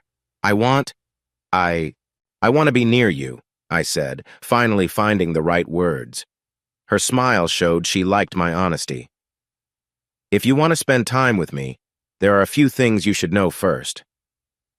What kind of things? First, you'll need to get a room. It can't be a cheap one. I can't meet here in the club. It wouldn't be right. After my shift ends at 2, you can pick me up outside and take me to your room. And the other thing?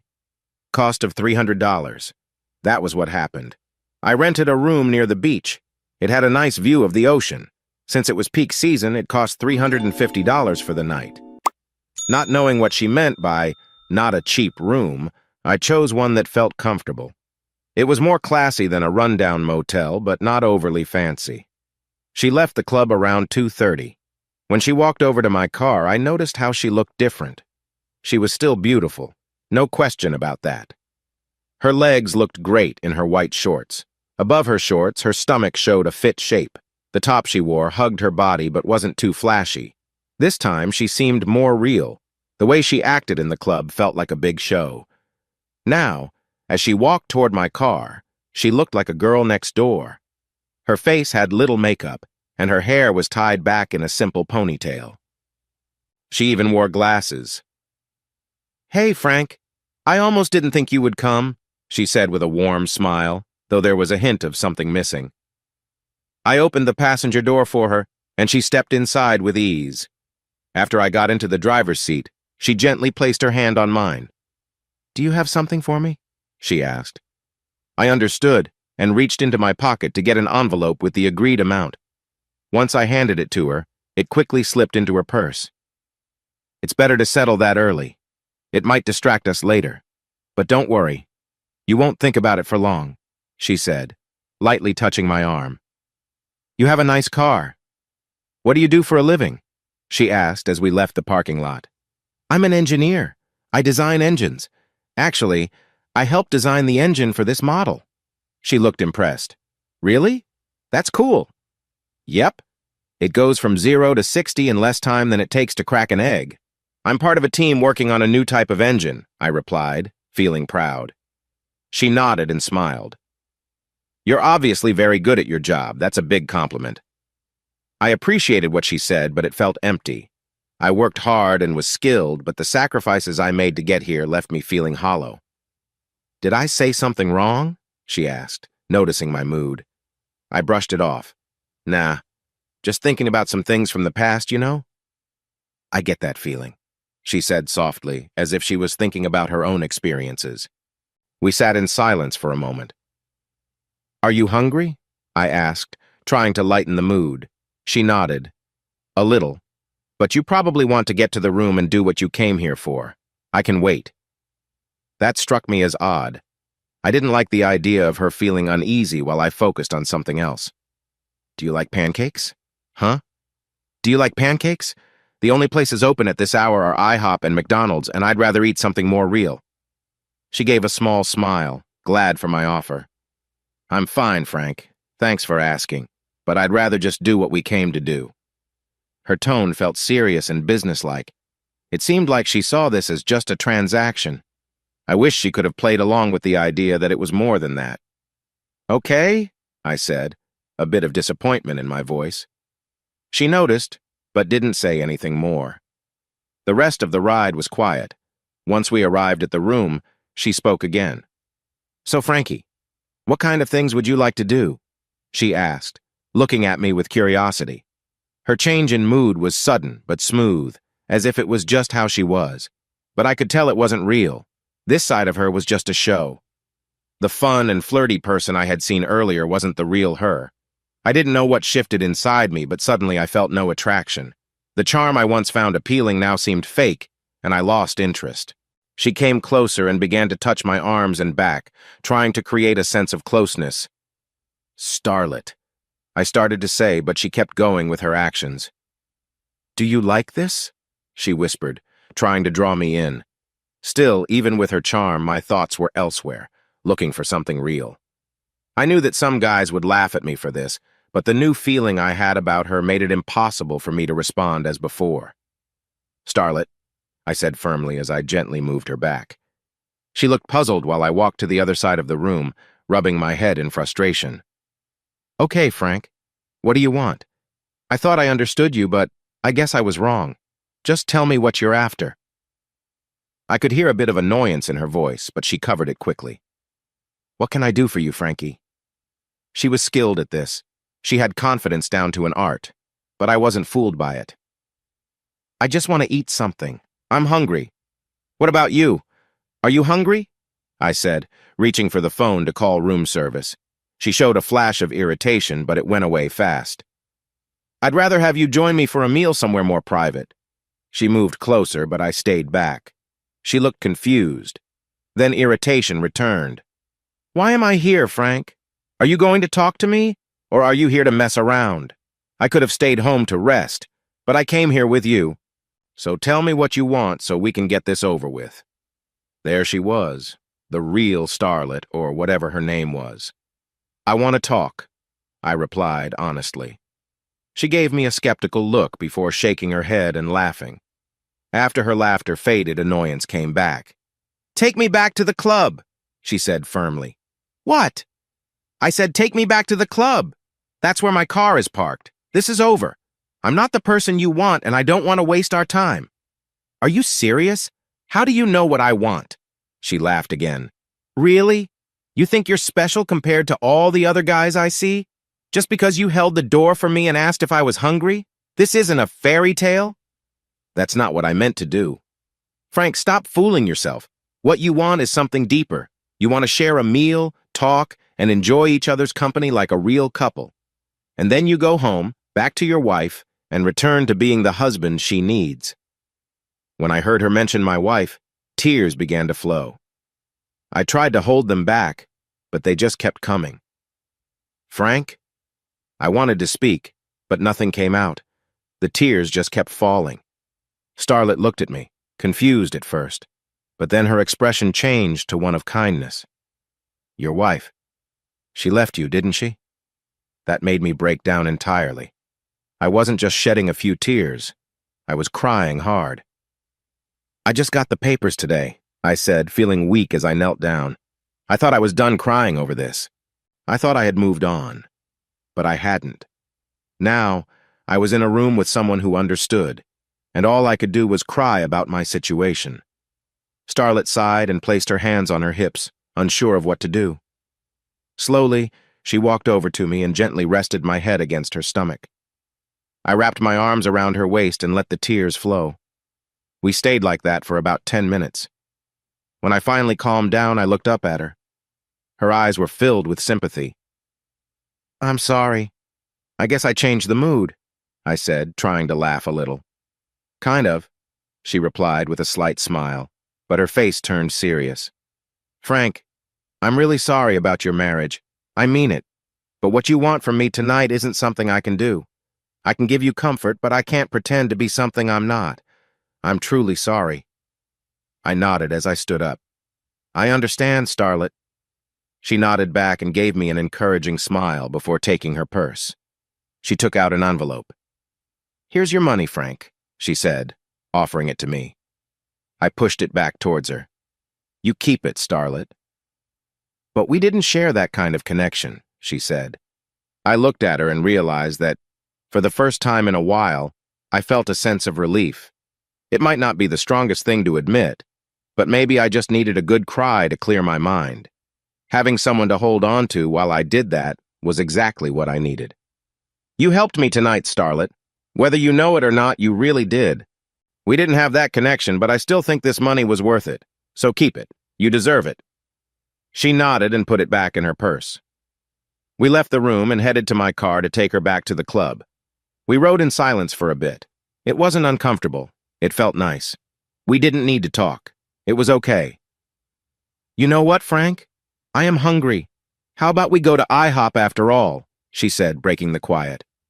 I looked at her and saw her looking back. Sure, I could go for some unlimited pancakes, I joked. She smiled and agreed. Me too. As we took this little detour, I turned to her. Hey, Starlet. If you don't want to answer this, I understand. But I have to ask, what's your real name? She took a moment to think and then looked at me with intense eyes. Cassandra. You can call me Sandra. I smiled and nodded. Nice to meet you, Sandra. Her expression changed to a smirk. Oh, yes. Nice to meet me. Since you just told me your real name, it feels like I'm meeting you for the first time. Clever, she said with a hint of sarcasm. I thought so. That's because you're cheesy, she shot back, laughing a little. She looked away, shaking her head, but when I glanced at her reflection in the window, I saw her smiling. Sandra. It really was nice to meet her.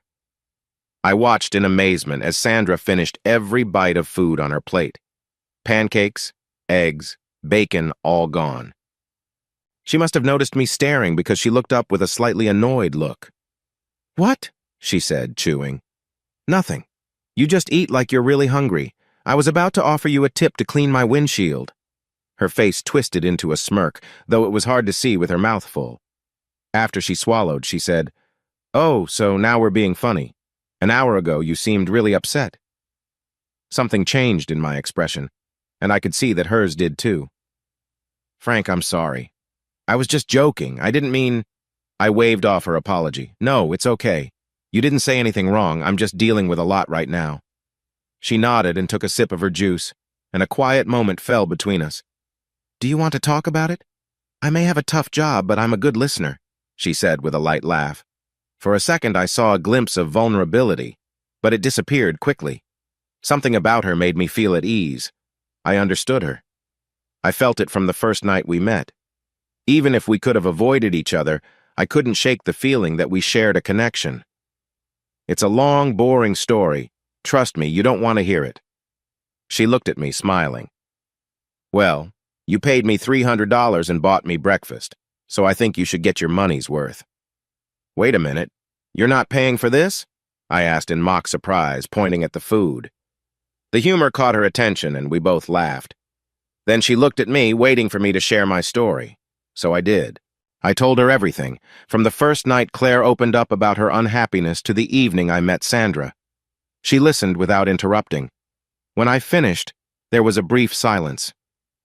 If you don't mind me saying, your ex-wife seems quite challenging, she said finally. I felt the need to defend Claire, but I held back. To be honest, it felt nice to have someone supporting me. She continued, I understand why she feels hurt, but to claim there was no other option, that's unfair. She says I left her no choice, no reason to save the marriage. Well, I think no one really gives you a reason to fight for something. You fight because losing it hurts more than the effort needed to keep it. I've seen mothers bear pain and shame for their children who do not return their love. Wives often support partners who don't treat them well, believing that being alone is worse than staying. That's the difference with love. Love alone gives you a reason to keep trying. I was truly impressed by her. She laughed lightly at herself. What? A dancer can't be wise. I smiled back. I guess you understand life better than many do. At this, her expression changed quickly, and I felt surprised. Understand life better? What do you mean? Do you think I have a hard past? She responded, her tone sharp. I hadn't meant to upset her. No, that's not what I meant. I just thought you meet many people and hear their stories. I can't be the first person you've seen dealing with heartache. You understood right away what I needed, which means there have been others like me. That's all I meant. Whatever. She glanced at the menu, pausing our talk. Not wanting to make it worse, I stayed quiet. She must have found something appealing because she smiled as she looked up at me. Then she playfully asked, Can I get a slice of apple pie? How does she do that? Sandra seemed to have a talent for hiding herself. She showed small parts of her true self but quickly covered them up again. She wore different masks to protect herself, easily switching between them. There was the flirty one, the strong one, and the sarcastic girl who wasn't easily impressed. They served as her shield, always ready to defend her. Most people wouldn't care to look beyond those layers. The flirty mask makes men see her only for looks, the strong one scares them off, and the sarcastic persona makes them not even want to try to know her. I decided I wouldn't be like those men. I could see past her surface. I thought I could handle the complexities, even if she was hesitant to let me in. She intrigued me enough to make the effort. Have you ever been in love? I asked. She froze at the question, clearly surprised. The sad look on her face revealed her feelings. Seeing her reaction made it clear that a simple yes or no wouldn't capture the depth of her emotions. Only someone who has loved, faced sadness, and experienced loss could appreciate why her beautiful face looked so down. We had mostly talked about me. I wanted to learn more about her past. I wondered how someone like her ended up on such a tough path. She didn't fit the usual image people had of that lifestyle. Sandra played those roles perfectly, but it felt like acting, as if she were in a movie. I sensed there was more to her story than what she showed. Her gaze seemed to wander, caught in a distant memory. She quickly shook it off and changed the subject. Well, Frank, I need to head home soon. It's getting late and I need to sleep. 5 a.m. comes early, she said. Her effort to change the topic worked, but I hadn't realized how late it really was. Wow, is it really 5 a.m.? I asked, looking at my watch. Time had flown by. Yes, time flies when you're with me. I have that effect on people, she said with a playful smile. Frustrating is more like it. We spent all night talking about me, and I still don't know much about you. For a moment, I saw the real Sandra again in her eyes before she put her guard back up. Well, you could know more about me if you really wanted to, handsome, she said playfully, waving her hands. You know that's not what I mean. Suddenly, her mood shifted and her eyes softened. For a brief moment, she seemed more open. It will cost you more than $300 to find out, she said, her tone serious. That was the true Sandra showing through. What about $300 and breakfast? I joked. This made her laugh genuinely, not the playful or sarcastic laughs I was used to. It felt like a real moment of joy. "Frank, we need to go. I need to sleep. Some of us have to work," she said as she got up from the booth and grabbed her purse. I do work. A lot. That's part of why my wife left me." "Well, when you do your job in 6-inch heels, we'll have a real debate about it." For some reason, the image of me in heels was amusing. It must have struck her as funny too, because we laughed together. "Touché," was all I could say. The waitress must have noticed we were ready to leave because she brought the check. After I thanked her, I left a $5 tip on the table and paid the bill. The drive back to the club was quick. A few minutes later, I parked next to her car. "Well, Frank, it's been a while since a man has spent so much time with me." "You sure have a lot of energy," she joked, trying to keep things light. But I wanted to talk about what had happened. "Sandra, you really helped me tonight. I don't let many people in, but I'm glad I did with you. Thank you for being here." For the first time that evening, she let her guard down. She looked me straight in the eyes. "Anytime, Frank. I hope things turn out well for you. You are a good person, and you deserve better." With that, she gave me a quick, friendly gesture as she got out of my car. I watched her drive away before heading back to my hotel room. I decided to stay another night. I might as well enjoy a big bed for a change. When I fell asleep, I slept deeply. I was tired. But for the first time in a long while, I felt a bit of relief from the pain. The anger that had been weighing on me felt less heavy, like a burden was lifted. I felt like I could finally start to heal. "Frank? Are you awake?" Claire's voice was cautious as she knocked on my office door about a week after my evening with Sandra. When I got home from my nights at the hotel, I felt like I had made progress. My future didn't seem so dark anymore. It did make me smile a bit that Claire was curious about where I was and why I was coming in so early. Like I owed her an explanation. I let her know my night was completely innocent, and she could rest easy. I brushed her off and left her standing there. I didn't care about her opinion. I started getting ready to leave my home. I rented a storage unit and began moving some of my things in.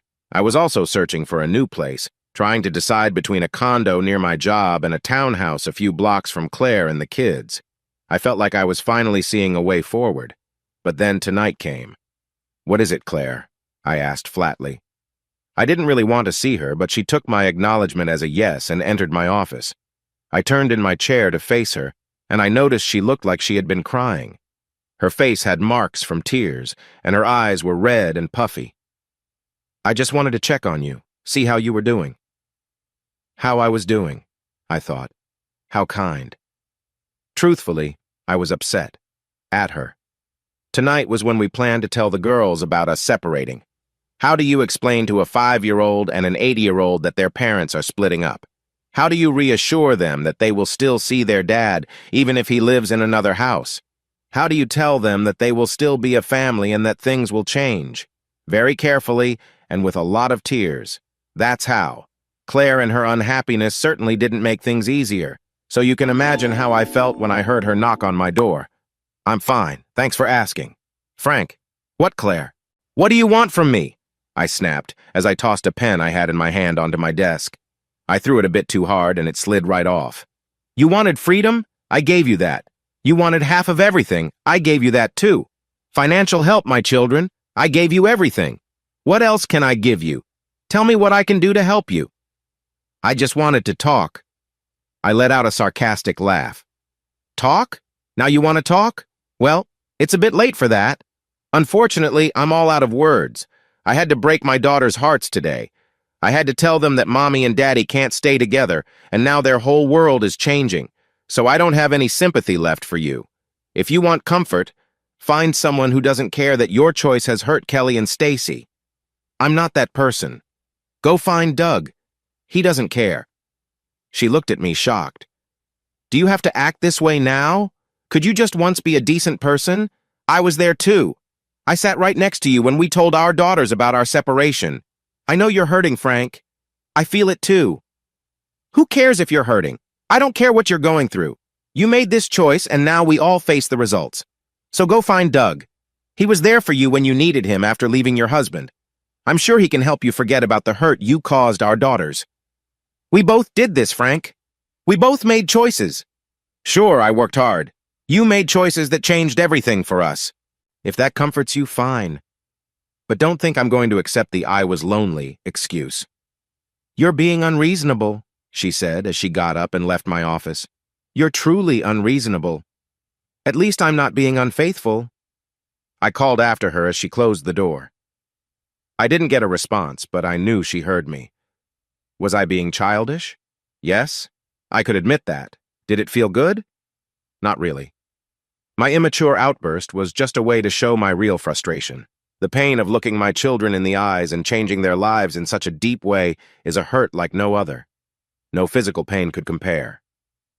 That night with Sandra, I took steps forward in moving past the bitterness I felt towards Claire. However, tonight, it felt like I took a giant leap backward. It was no longer just about my feelings of betrayal. Now, it was no longer just about me. The struggle to hide the truth about our marriage from our daughters had also meant hiding it from ourselves. Until now, we could have chosen to separate, and while it would have hurt us, we could have pretended well enough for the girls to grow up without knowing.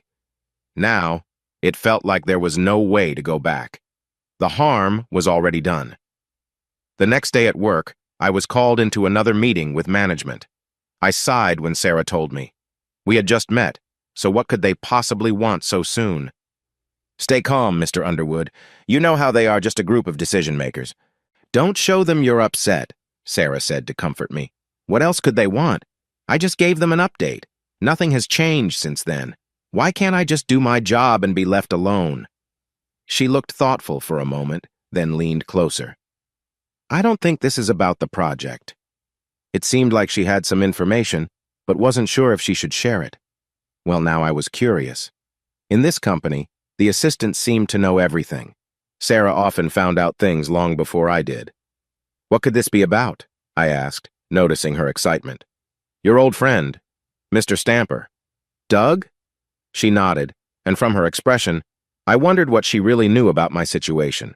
Before this, she hadn't hinted at knowing much, except that I was going through a divorce, since she had directed me to someone who could help.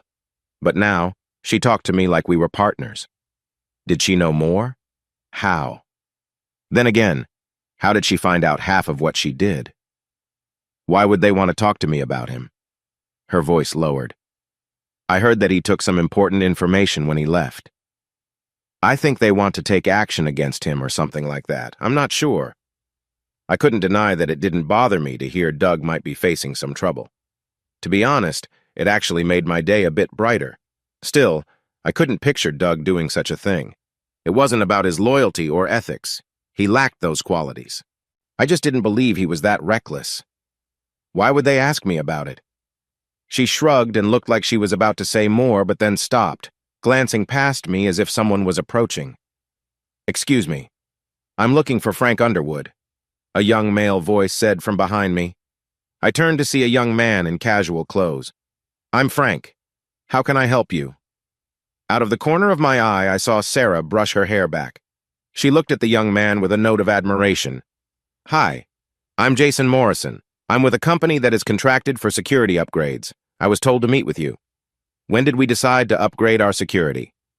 Well, we installed your security system 5 years ago, and have been taking care of it since then, according to this. He took out a paper and read it. You have hired us to make some updates to your system. I'm here to assess what needs to be done. I barely remembered the new system being put in. I was the main contact at that time, which is likely why he was looking for me. I recalled talking to an older man back then. Hold on. I remember your company. The person in charge seemed very experienced. The young man laughed. You must mean Bernie. He definitely has a strong presence. He enjoys a good meal whenever he can. I glanced at Sarah, who laughed at the joke like it was the funniest thing she had heard lately. She was busy writing Mrs. Sarah Morrison in her notebook with little hearts around it, looking like she was daydreaming with a smile. Well, Jason, it's nice to have you here. I'm busy and won't be able to assist you much. He looked confused. That could be a problem. I need someone to help me. I'll need passwords, security logs, and a bunch of other stuff. Once I start, things will go smoothly. My team will come in and handle the upgrades, but I'll need guidance for the first few days. The first few days? How long will this upgrade take? About a week. I noticed one of the supervisors trying to get my attention, looking serious. Whatever they wanted wasn't good news. Look, Mr. Morrison, I'm sure Sarah can help you with whatever you need. I have an important meeting and a lot of work waiting for me. If she needs anything, she can call me. Is that okay with you, Sarah? Sure. I can help him. She seemed unfazed. Great. I'll see you both later. I left, almost chuckling to myself. It reminded me of the time I first met Claire. Love starts as a strong attraction, quick heartbeats, and bright smiles. It's beautiful at first, but things can change unexpectedly. I was taken into the boardroom and sat before the higher-ups. This meeting was clearly not just about giving a progress update. I noticed Terry and a couple of lawyers were also present. Being in front of important people in the company is already nerve-wracking. With lawyers around, the tension grew even more. Good morning, Mr. Underwood. My name is Terrence Ross. We are here to ask you some questions about an old colleague of yours, Mr. Douglas Stamper. You two worked together for a long time before he left. You were even good friends. Do you remember him? Terry knew I remembered Doug well. I had told him everything before. Still, I understood he needed to make things clear for everyone in the room, including the person taking notes. Yes, I remember him. We worked together and he was my friend. However, I haven't talked to him in several months. What is this about? I expected Terry to mention Doug's role in my divorce, but he didn't. He treated this issue and my situation as two different topics. Do you recognize this? He asked, sliding a paper across the table. I picked it up and glanced at it quickly. It's a diagram, I said, as if it were obvious. No one looked impressed by my comment. Thank you, Mr. Underwood, but I need you to look at it again. What is this diagram of? I examined it more closely and my heart sank. A wave of panic washed over me. I recognized this diagram. It was one Doug and I had taken from another intern when we were competing for jobs here. It was the schematic for the new propulsion system. This was Donald's design. Why is it here? I think I've seen this before, but I can't remember where. Why do you want to know? I asked, feeling anxious. This was troubling. Old mistakes were coming back. Well, we believe Mr. Stamper developed this system while working here using our tools. He patented the design, but it doesn't change the fact that he used our resources to create it. His company was about to launch a new system later this year, and Doug was the designer. If this is true, we might have a claim that this system belongs to us. Wait a minute. Are you saying that Doug developed this? Yes, and he got it patented not long ago. Does that surprise you? I sat in shock for a moment. This wasn't about my actions at all. It was focused on Doug. They wanted to find out if he created this design while working here. But Doug didn't create the design. Donald did. We took his idea to avoid giving him an advantage, but we never meant to use it. At least I didn't. We only wanted to stop him from showcasing it and securing his job. I thought that once Doug and I were hired, he would take his design to another company. But Doug was supposed to email it back to Donald once things settled down. He did send it back, right? I searched my memory, but I didn't actually see Doug do that. I just assumed he did because that was supposed to be part of the plan. We wanted to make it hard for him to use his work for a while, not to take it for good. But Doug had different plans. He claimed it as his own. Now the company wanted to know if I knew that Doug had made it here. This put me in a tricky spot. Should I expose the man who tricked me? Tough decision. I was ready to speak, but held back again. It was a harder choice. Should I turn him in or make sure he faces serious consequences? I could say Doug made the designs while he was here, or I could say he copied them from Donald.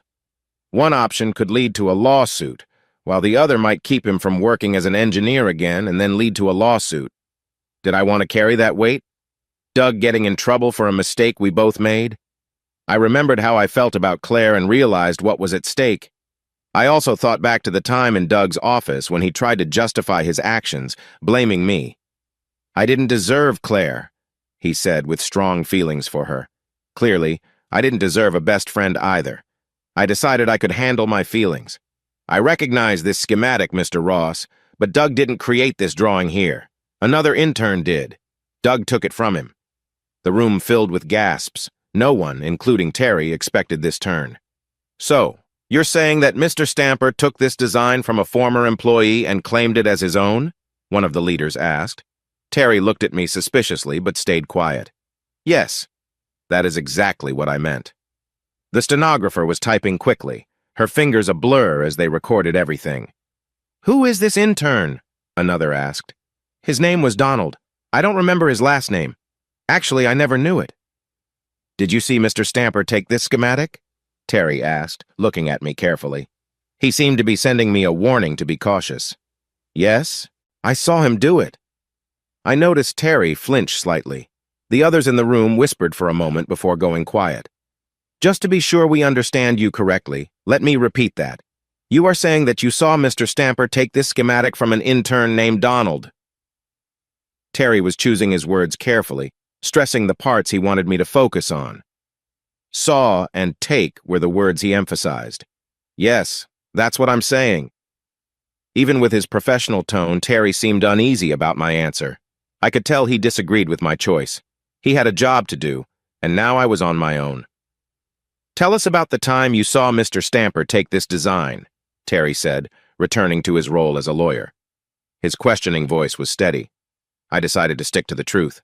The only thing I changed was that I made it sound like only Doug was involved. Terry took notes the whole time. "So, to sum up," Terry said as he read from his notebook, "you, Mr. Stamper, and Donald the intern went out for drinks. You all became drunk and drove to Donald's house. Then Mr. Stamper sent this design to himself and tried to ruin Donald's laptop so there would be no proof. Is that right, Mr. Underwood?" "Yes, that's right. Did you know ahead of time that Mr. Stamper was going to take this design?" This was a tricky question. The rest of my story had been the truth, with just one detail changed. It was easy to tell because I was just sharing what happened that night. Doug did take the design, so I felt comfortable explaining that. But this question was different. If I said yes, I would make myself part of the plan. If I said no, it could cause problems later. Doug might be asked about it and could easily point the finger at me. If I was found to be lying, that could hurt my credibility. I chose to tell a version of the truth. Yes, I knew he planned to take it. We were competing for the last 2 jobs here. It was down to the 3 of us. When we found out that Donald was going to use this design to win one of those jobs, we realized he would likely get hired. Doug thought he was the weaker candidate, so when we went out for drinks, he told me he wanted to make sure Donald wouldn't have the design to present. I warned him against it and suggested we find another way to compete. But he felt that once Donald saw that design, he would be at a disadvantage. So when we took Donald back to his apartment, Doug began looking through his laptop. I didn't even know how he bypassed the password. I also wasn't aware that he meant to harm the laptop or that he intended to claim the design for himself. Everyone nodded, showing they believed me. Even Terry looked convinced. It was easy enough to explain because about 95% of it was true. Separating Donald from his designs wasn't a crime. Knowing about it would only get me a small warning. Damaging the laptop was more serious. I had to make clear I wasn't involved in that. Doug taking the design and claiming it as his was all on him. "Well, Mr. Underwood, thank you for being honest. We will reach out to Donald to confirm your story and help us decide. I know it must be tough to speak against someone you consider a friend." Even Terry almost smiled at that, but we appreciate your help. He shot me a quick grin, as if to say, "You lucky person." I gave him a look that said, "Me? If we can use this information to challenge the patent and get it taken away, we might be able to claim that design for ourselves. We need to find Donald right away. If he has anything that questions it, we can use that," one of the leaders said. I could almost hear the ideas forming. "Well, he emailed the design to himself. He might have used his work email. I'm not sure, but if he did, that's a good start, right?" I suggested, trying to be helpful. They nodded in agreement. I just wanted fairness for my company. That was my only reason for wanting to help. I promised. Who cares if I never joined the Scouts? "Frank, could this help with the issues we are having with our engine?" another person asked me. I looked at the design and saw its promise. "Maybe, I'm not certain. But if we can get Donald to join us, I believe he would add a lot. Someone who created this surely has something valuable to share." I saw smiles all around. When it comes to making money, they were all smiles. They were buzzing with excitement. Stopping one of our competitors was sure to mean big profits for them, taking a design that could elevate their game and making it ours. And I was the one who made the move. About a week passed before I heard anything else. By then, I had decided to place a bid on a townhouse near my daughter's. I worried that if I moved closer to work, my habit of overworking would make me forget what was really important. Out of sight, out of mind. Living closer to my girls would help me keep my priorities straight. I would have to pass by my old home every day to work and back. That daily reminder would help me make time for the two most important things in my life. Sometimes, true strength is admitting your weaknesses and dealing with them early. I was at an amusement park with my girls when I got the phone call. I was surprised to see Doug's name on the screen. My daughters were enjoying snacks, so I could step away without a problem. I figured this conversation might not be right for them, so I moved to a quieter spot where I could still keep an eye on them. "What do you want, Doug?" I asked shortly when I picked up. "You! I know it was you who shared that plan." Well, it seemed the board had contacted him. I couldn't help but feel a bit pleased. "Doug, you look upset. Is something wrong?" "You're a traitor. No wonder your wife left you." Normally, that might have hurt, but knowing what was coming for Doug made me feel calm. I saw it as a last-ditch effort to get a rise out of me from someone who was losing control. "Hello, Pot," I said in a steady voice. "Huh? What do you mean? Do I really need to explain the saying pot calling the kettle black? Do you want to compare acts of betrayal? You're the one who tried to claim someone else's work as your own. I just shared what I knew. We both did that. You know it. You made it seem like I was on my own." I didn't want to say anything that Doug could twist against me. With today's technology, he might be recording. Still, I wanted to keep my edge. Doug. I chuckled slightly. "Please don't pull me into your mess. I didn't need to use borrowed plans to get ahead. I have the talent to succeed on my own. While you were chasing personal goals, I was focused on my tasks, something that became quite clear. You were a small-time player who couldn't get by on his own. We both knew back when we were interns that you were at risk of missing out on a job. Don't act like that's not true. So now, I'm giving you a chance to choose. Step up and truly support what you believe in. Let Claire go and keep your job, or choose otherwise. It's up to you. Frank." "Tick-tock, Doug, tick-tock." The line fell silent again. I could almost hear him thinking. As time passed, I thought he might choose Claire. Then finally, he said softly, "Okay, you win." "What did you say? I didn't catch that over the sound of your double standards. You'll need to speak louder." "You win. Okay? I'll give up Claire. Are you happy now?" A small smile appeared on my face. "See? That wasn't too hard. Looks like you don't deserve Claire either." "You're a jerk, Frank." "I know. So are you. Remember that when you're out of a job." "What?" "Come on. Did you really think I would help you? Seriously, you're quite naive. Have a good life, Doug. Don't call me again." I can't believe this. I ended the call feeling satisfied. Then I walked over to my daughters. "So who's ready for more rides?" "Me!" Their excited voices welcomed me as they ran over. Each grabbed a hand and pulled me away from the food area toward the rides. It was such a lovely day. Weeks flew by, filled with my children, my work, and the ongoing effort to close on a townhouse. I was in competition with a young couple expecting twins. They were just starting their journey. They even had a dog. How charming. They were set on getting the townhouse. It looked just like the one the wife grew up in.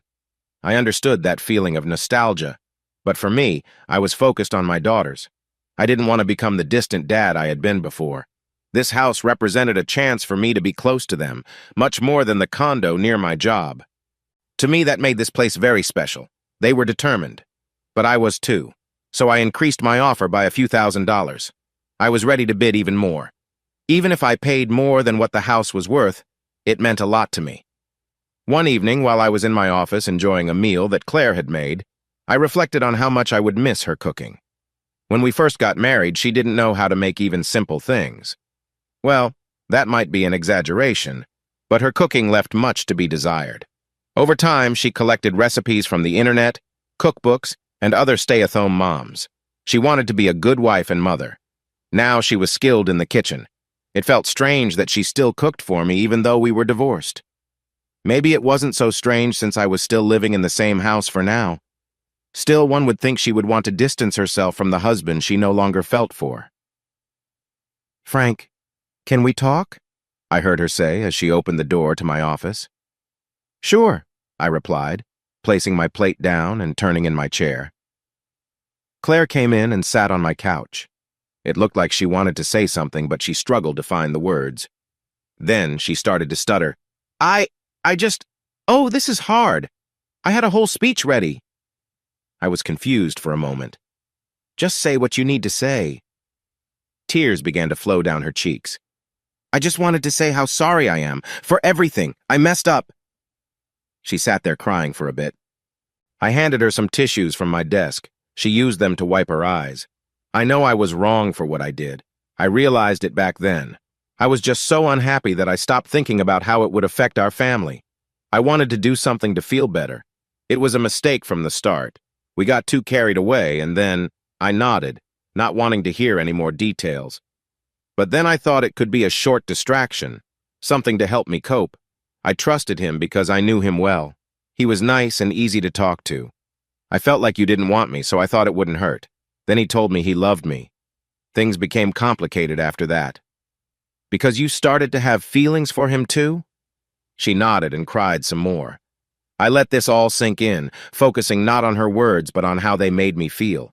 More importantly, how they didn't seem to touch me as much as I expected.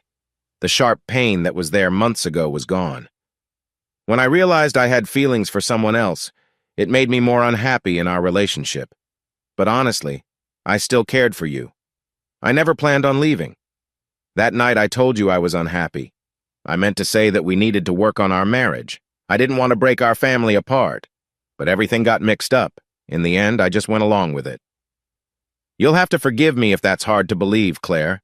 You claim you didn't plan on leaving me, but I remember asking you if you wanted to stay. She sniffled again. I know. Honestly, I would have fought for us for the kids' sake if you had. But I was also okay if it ended. I thought for a moment, trying to remember our talks to see if that was true. Maybe it was, but it's hard to say. You never said that. I don't know if it would have changed things with how everything turned out, but it could have.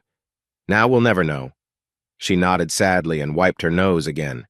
Yeah, I know. But I wanted to say how sorry I am for everything. You didn't deserve that. Whatever happened, you deserved better. I regret the choices I made. I didn't handle our marriage well. If I could do one thing over, it would be to talk to you before I went down the wrong path. I should have tried to share my feelings with you more openly, maybe even suggest talking to someone for help. I'm not sure it would have changed anything, but I owed it to our marriage and our kids to try. I just wanted you to know that. I appreciate that. It really means a lot to me. And it did.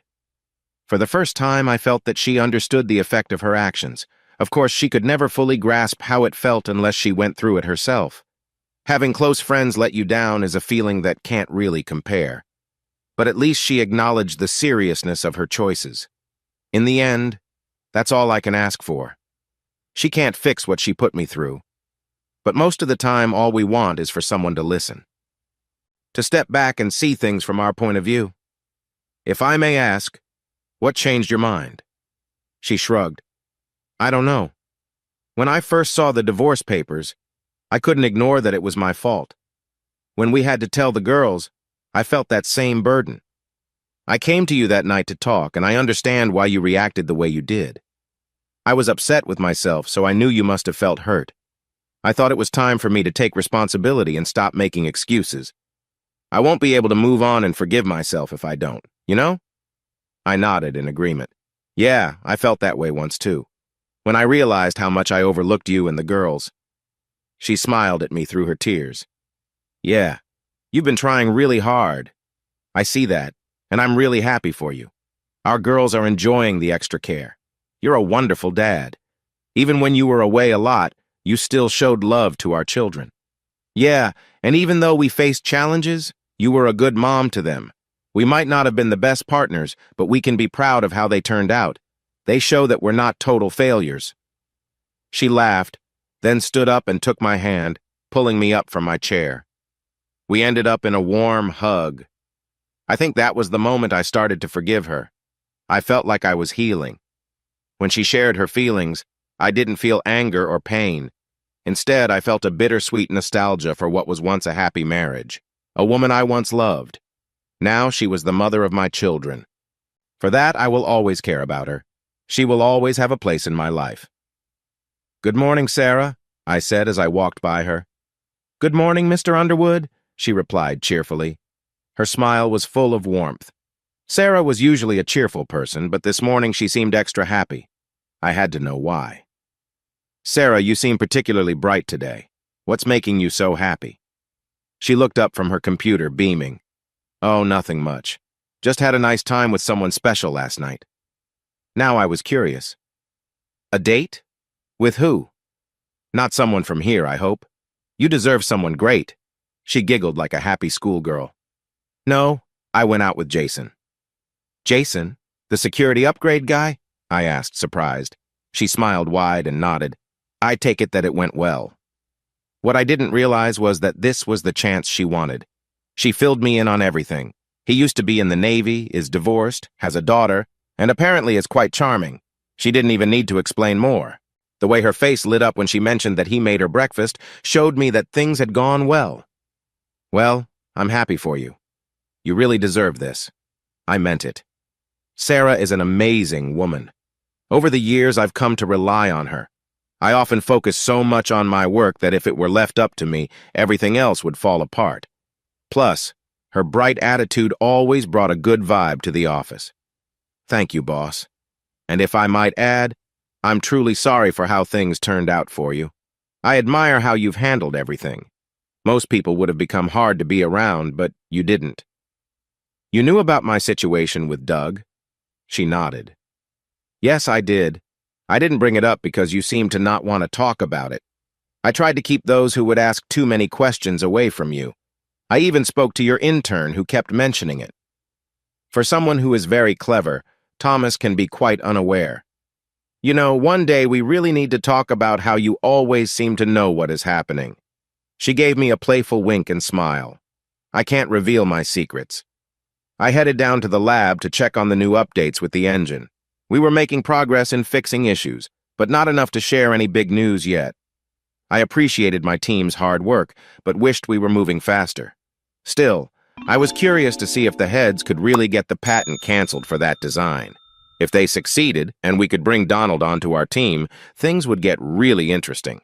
The rest of the day was filled with changes, tests, and more changes and tests. Before I knew it, it was about 8 o'clock. I needed to hurry home to see my girls before bedtime. As I walked to the parking lot toward my car, I sensed someone behind me. I turned just in time to be pushed and knocked to the ground. "You backstabber! You ruined my life!" I heard as I was hit repeatedly. Surprisingly, the blows didn't hurt. They were meant for my face, but instead kept hitting my ear and missing. I managed to push him off and quickly got to my feet. Doug was there, breathing heavily with his fists still clenched. Anger filled his eyes as he glared at me. "You are to blame! Donald is suing me for using his ideas, and your company is helping him take away the patent. He is getting a job at your place, and in return, he will give them the design. My design! This is all your fault!" Then he lunged at me again. This is where I might say I skillfully defended myself. But I'm no fighter, and neither is Doug. We are just two engineers who have never been in a real fight. But there is much to say about someone who has held in their frustration, a person who has kept their feelings inside for too long, wishing they could express their anger and pain. When that person sees someone they feel hurt by, with only an empty parking lot between them, things can get heated. Even if someone usually doesn't fight, it's easy to understand the urge. A fist can go here. All it takes is the right spark. And I had that spark. So I pushed back, again and again, and it was strangely satisfying.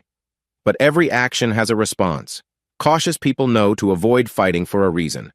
While hitting someone can feel strong, being hit well, that's a different matter. In movies, the bad guy gets hit once and falls away, not seen again until the scene shifts to show them down for good. In real life, when you hit someone, they usually strike back. That can hurt. When I was curled up on the ground, my face was mostly safe from hits. I think that made me feel safe. But once I stood up, those blows felt very real. So there we were, two middle-aged people caught in a heated moment, dealing with feelings and old issues in that open parking lot. We exchanged words filled with pain and regret, trying to make the other understand our emotions through our argument. The struggle might have lasted 5 minutes at most. Both of us were so out of breath, it was like we were in a dramatic story. Suddenly, security arrived to break us apart. Doug was very upset. The guard who was holding him needed to work hard to calm him down. The guard who held me back noticed I was calmer and told me to stay put while he helped his partner with Doug. Did I feel better? Yes, a little. Physical fights don't fix everything, but they can help with some things.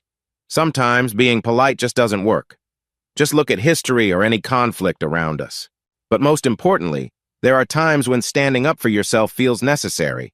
If it didn't, people would only enjoy happy movies. Kenny Rogers had it right. Sometimes you need to stand your ground. Now and then a person needs to assert themselves. My face hurt, and my right hand was probably swollen, but I felt I had to share my feelings. It may sound like bragging, it probably is. But at that moment, I felt like I had won. Watching the guards manage Doug as he expressed his anger was strangely funny. It kept me from making a foolish choice like continuing the argument. For me, my issue with Doug was over. Seeing my amused face only made him angrier, which caused him to act more wildly. This made the guards act more firmly, adding to the humor of the situation. The cycle continued. Finally, he only calmed down when they warned him they would have to call for help if he didn't leave right away. So he left feeling defeated. They also mentioned that if he came back, he would be removed for trespassing. How about that for karma? There was a time when the roles were reversed. I was facing possible trouble for visiting his home and work to confront him about his past actions. He had the upper hand then. Now. Funny how life works. A month later, I won a very different kind of battle. I succeeded in a bidding war. I ended up paying nearly $10,000 over the asking price, but it was worth it. I became the proud new owner of a 3-bedroom, 1.5 bathroom townhouse. It wasn't as big as the place I once had with Claire and our girls, but it was the nicest thing I had seen in a while. The front yard wasn't much, but the backyard I shared with my neighbor was pretty nice. There was also a lovely park just down the street. A new bike path had just opened, which went all the way to the beach. When I finished buying the house, they handed me the keys. The house was officially mine. Moving day was a bit of a mix of feelings. I was happy to close this chapter and start a new one, but I was also anxious about what was to come. Thankfully, I had a friend to help me. Terry was there, assisting me with the boxes that Claire and I had packed. I wouldn't say we would be friends for life, but he was the one person who understood my situation. Although he was involved in the end of my marriage, that didn't lessen how discarded I felt. If anything, it reminded me that I still had some qualities as a husband, even if his actions made me feel the opposite. So, I stayed realistic. Everyone has their flaws. "So this is it?" Claire asked as I put the last box in the moving truck. Her eyes were a bit watery, but she hadn't cried yet. "Yep. I'm finally out of your way." A tear finally rolled down her face. "Yay!" She joked weakly and quickly wiped it away. For a moment, I saw the Claire I married all those years ago. I missed her. But life changes people. That Claire wasn't here anymore, and neither was the man who married her. Too many events had changed us. Now, the two people standing there were older and wiser than the couple who first married, but their time together was over. "Claire, I just realized I never apologized to you. After everything, I got so wrapped up in my own feelings that I didn't think you needed an apology from me." Well, I can understand that. She looked down, moving her weight from side to side as she thought. I gently lifted her chin so she would look at me. "Claire, I'm sorry for not being there for you over the years. You deserved better." That's when the tears really started to flow. I pulled her in for a hug and she cried on my shoulder. "Well, at least you don't have to worry about the toilet seat anymore." I joked to lighten the mood. She gave a small laugh as we let each other go. She walked with me to the driver's side of the truck. We paused for a moment. It seemed like she wanted to say something, but held back a few times. Finally, she spoke. "Frank, you can't cook very well. I don't want you to go hungry over there. Since you're just down the street, it would be nice if you came over for dinner sometimes." She looked at me with hope. I took a moment to reply, and she quickly added, "It would be good for the girls." "I don't think that's a good idea. The last thing we need is me arriving for dinner and seeing Doug there. That wouldn't be good for anyone, especially Doug." "Oh, well, you don't need to worry about Doug. We're not together anymore." That was new information. I wasn't unhappy to hear it. "What happened, if you don't mind sharing?" "It's fine. Doug and I were never really a good match. I love him, and I believe he cares about me, but we didn't start off well. When things got tough for him, he became so negative towards you. Plus, the way you two acted wasn't mature." "I was the one who started it," I joked. She raised an eyebrow, trying to smirk. "What, acting all full of myself?" "Very funny. Have you become funnier since we divorced?" "Whatever. Anyway, it's put a strain on things. I just can't have that negativity around the girls. You are their father and they love you. I don't think he can accept that and be a good influence in our lives." She started to cry, and I hugged her again. She held me tight, and when we finally let go, she wiped her tears. "I know this might sound selfish, but you did the right thing. Doug isn't the right person for you. I know you feel he supported you, but trust me on this. Your relationship had issues from the beginning. He was only there to distract you from me, doing the opposite of what I did. I honestly don't think you two really knew each other."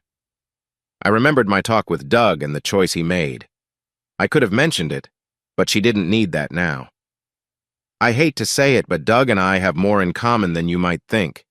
That's why we were best friends." She smiled sadly and nodded. "Thanks, Frank. I know you mean well, but that doesn't help." I nodded silently and didn't say more. I gently brushed my hand across her cheek before I opened the door and got into the truck. I turned the key and the engine started. "Don't forget about dinner. You're always welcome," she said before I closed the door. I smiled and nodded. She stepped back as I pulled the heavy door shut and then put the truck in drive. I watched Claire wave goodbye as I drove toward my new home.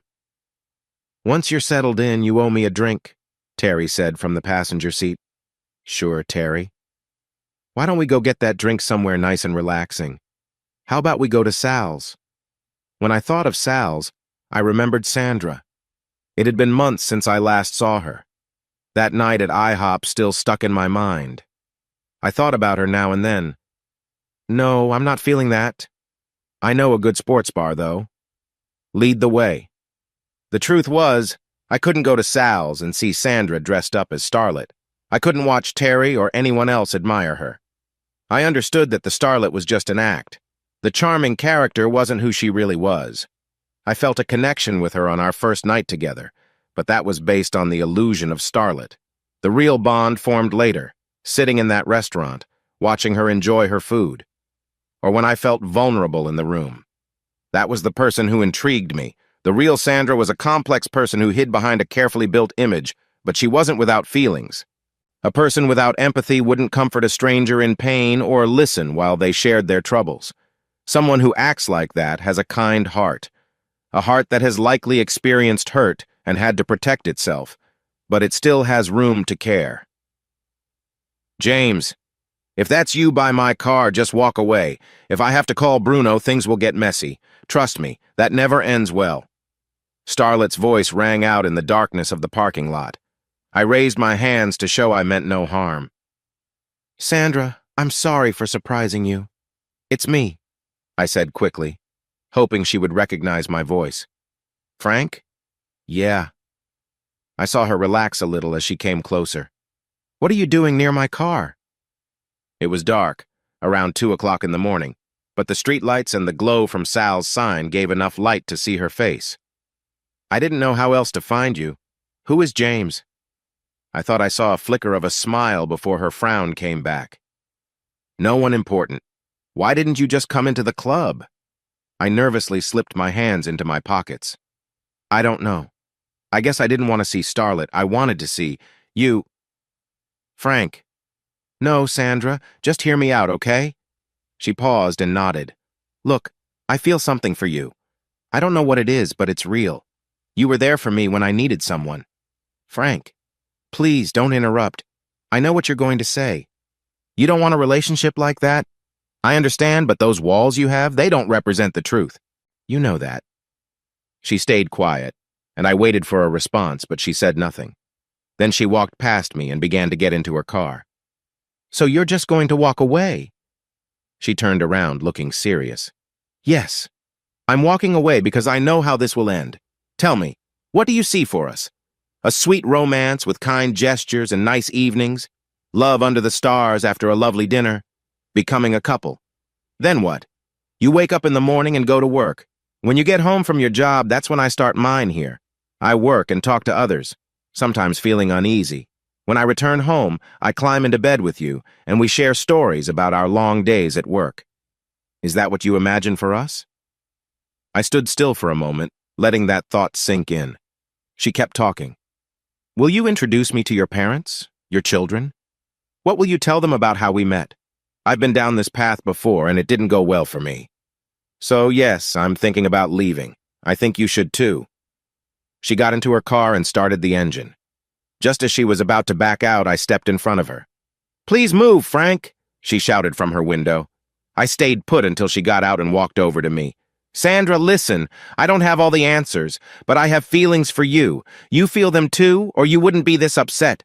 I just want to know you better, even as friends, if that's what you prefer. I want to see you somehow. She paused and glared at me for a moment, then crossed her arms and looked away. I didn't say anything more, but let her think.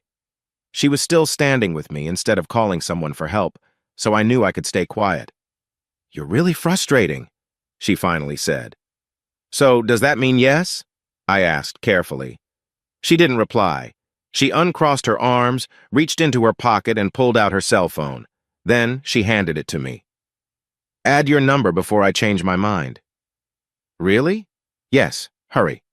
I smiled as I took her phone and entered my number. I noticed her mood had changed. She still wasn't smiling, but the annoyance was gone.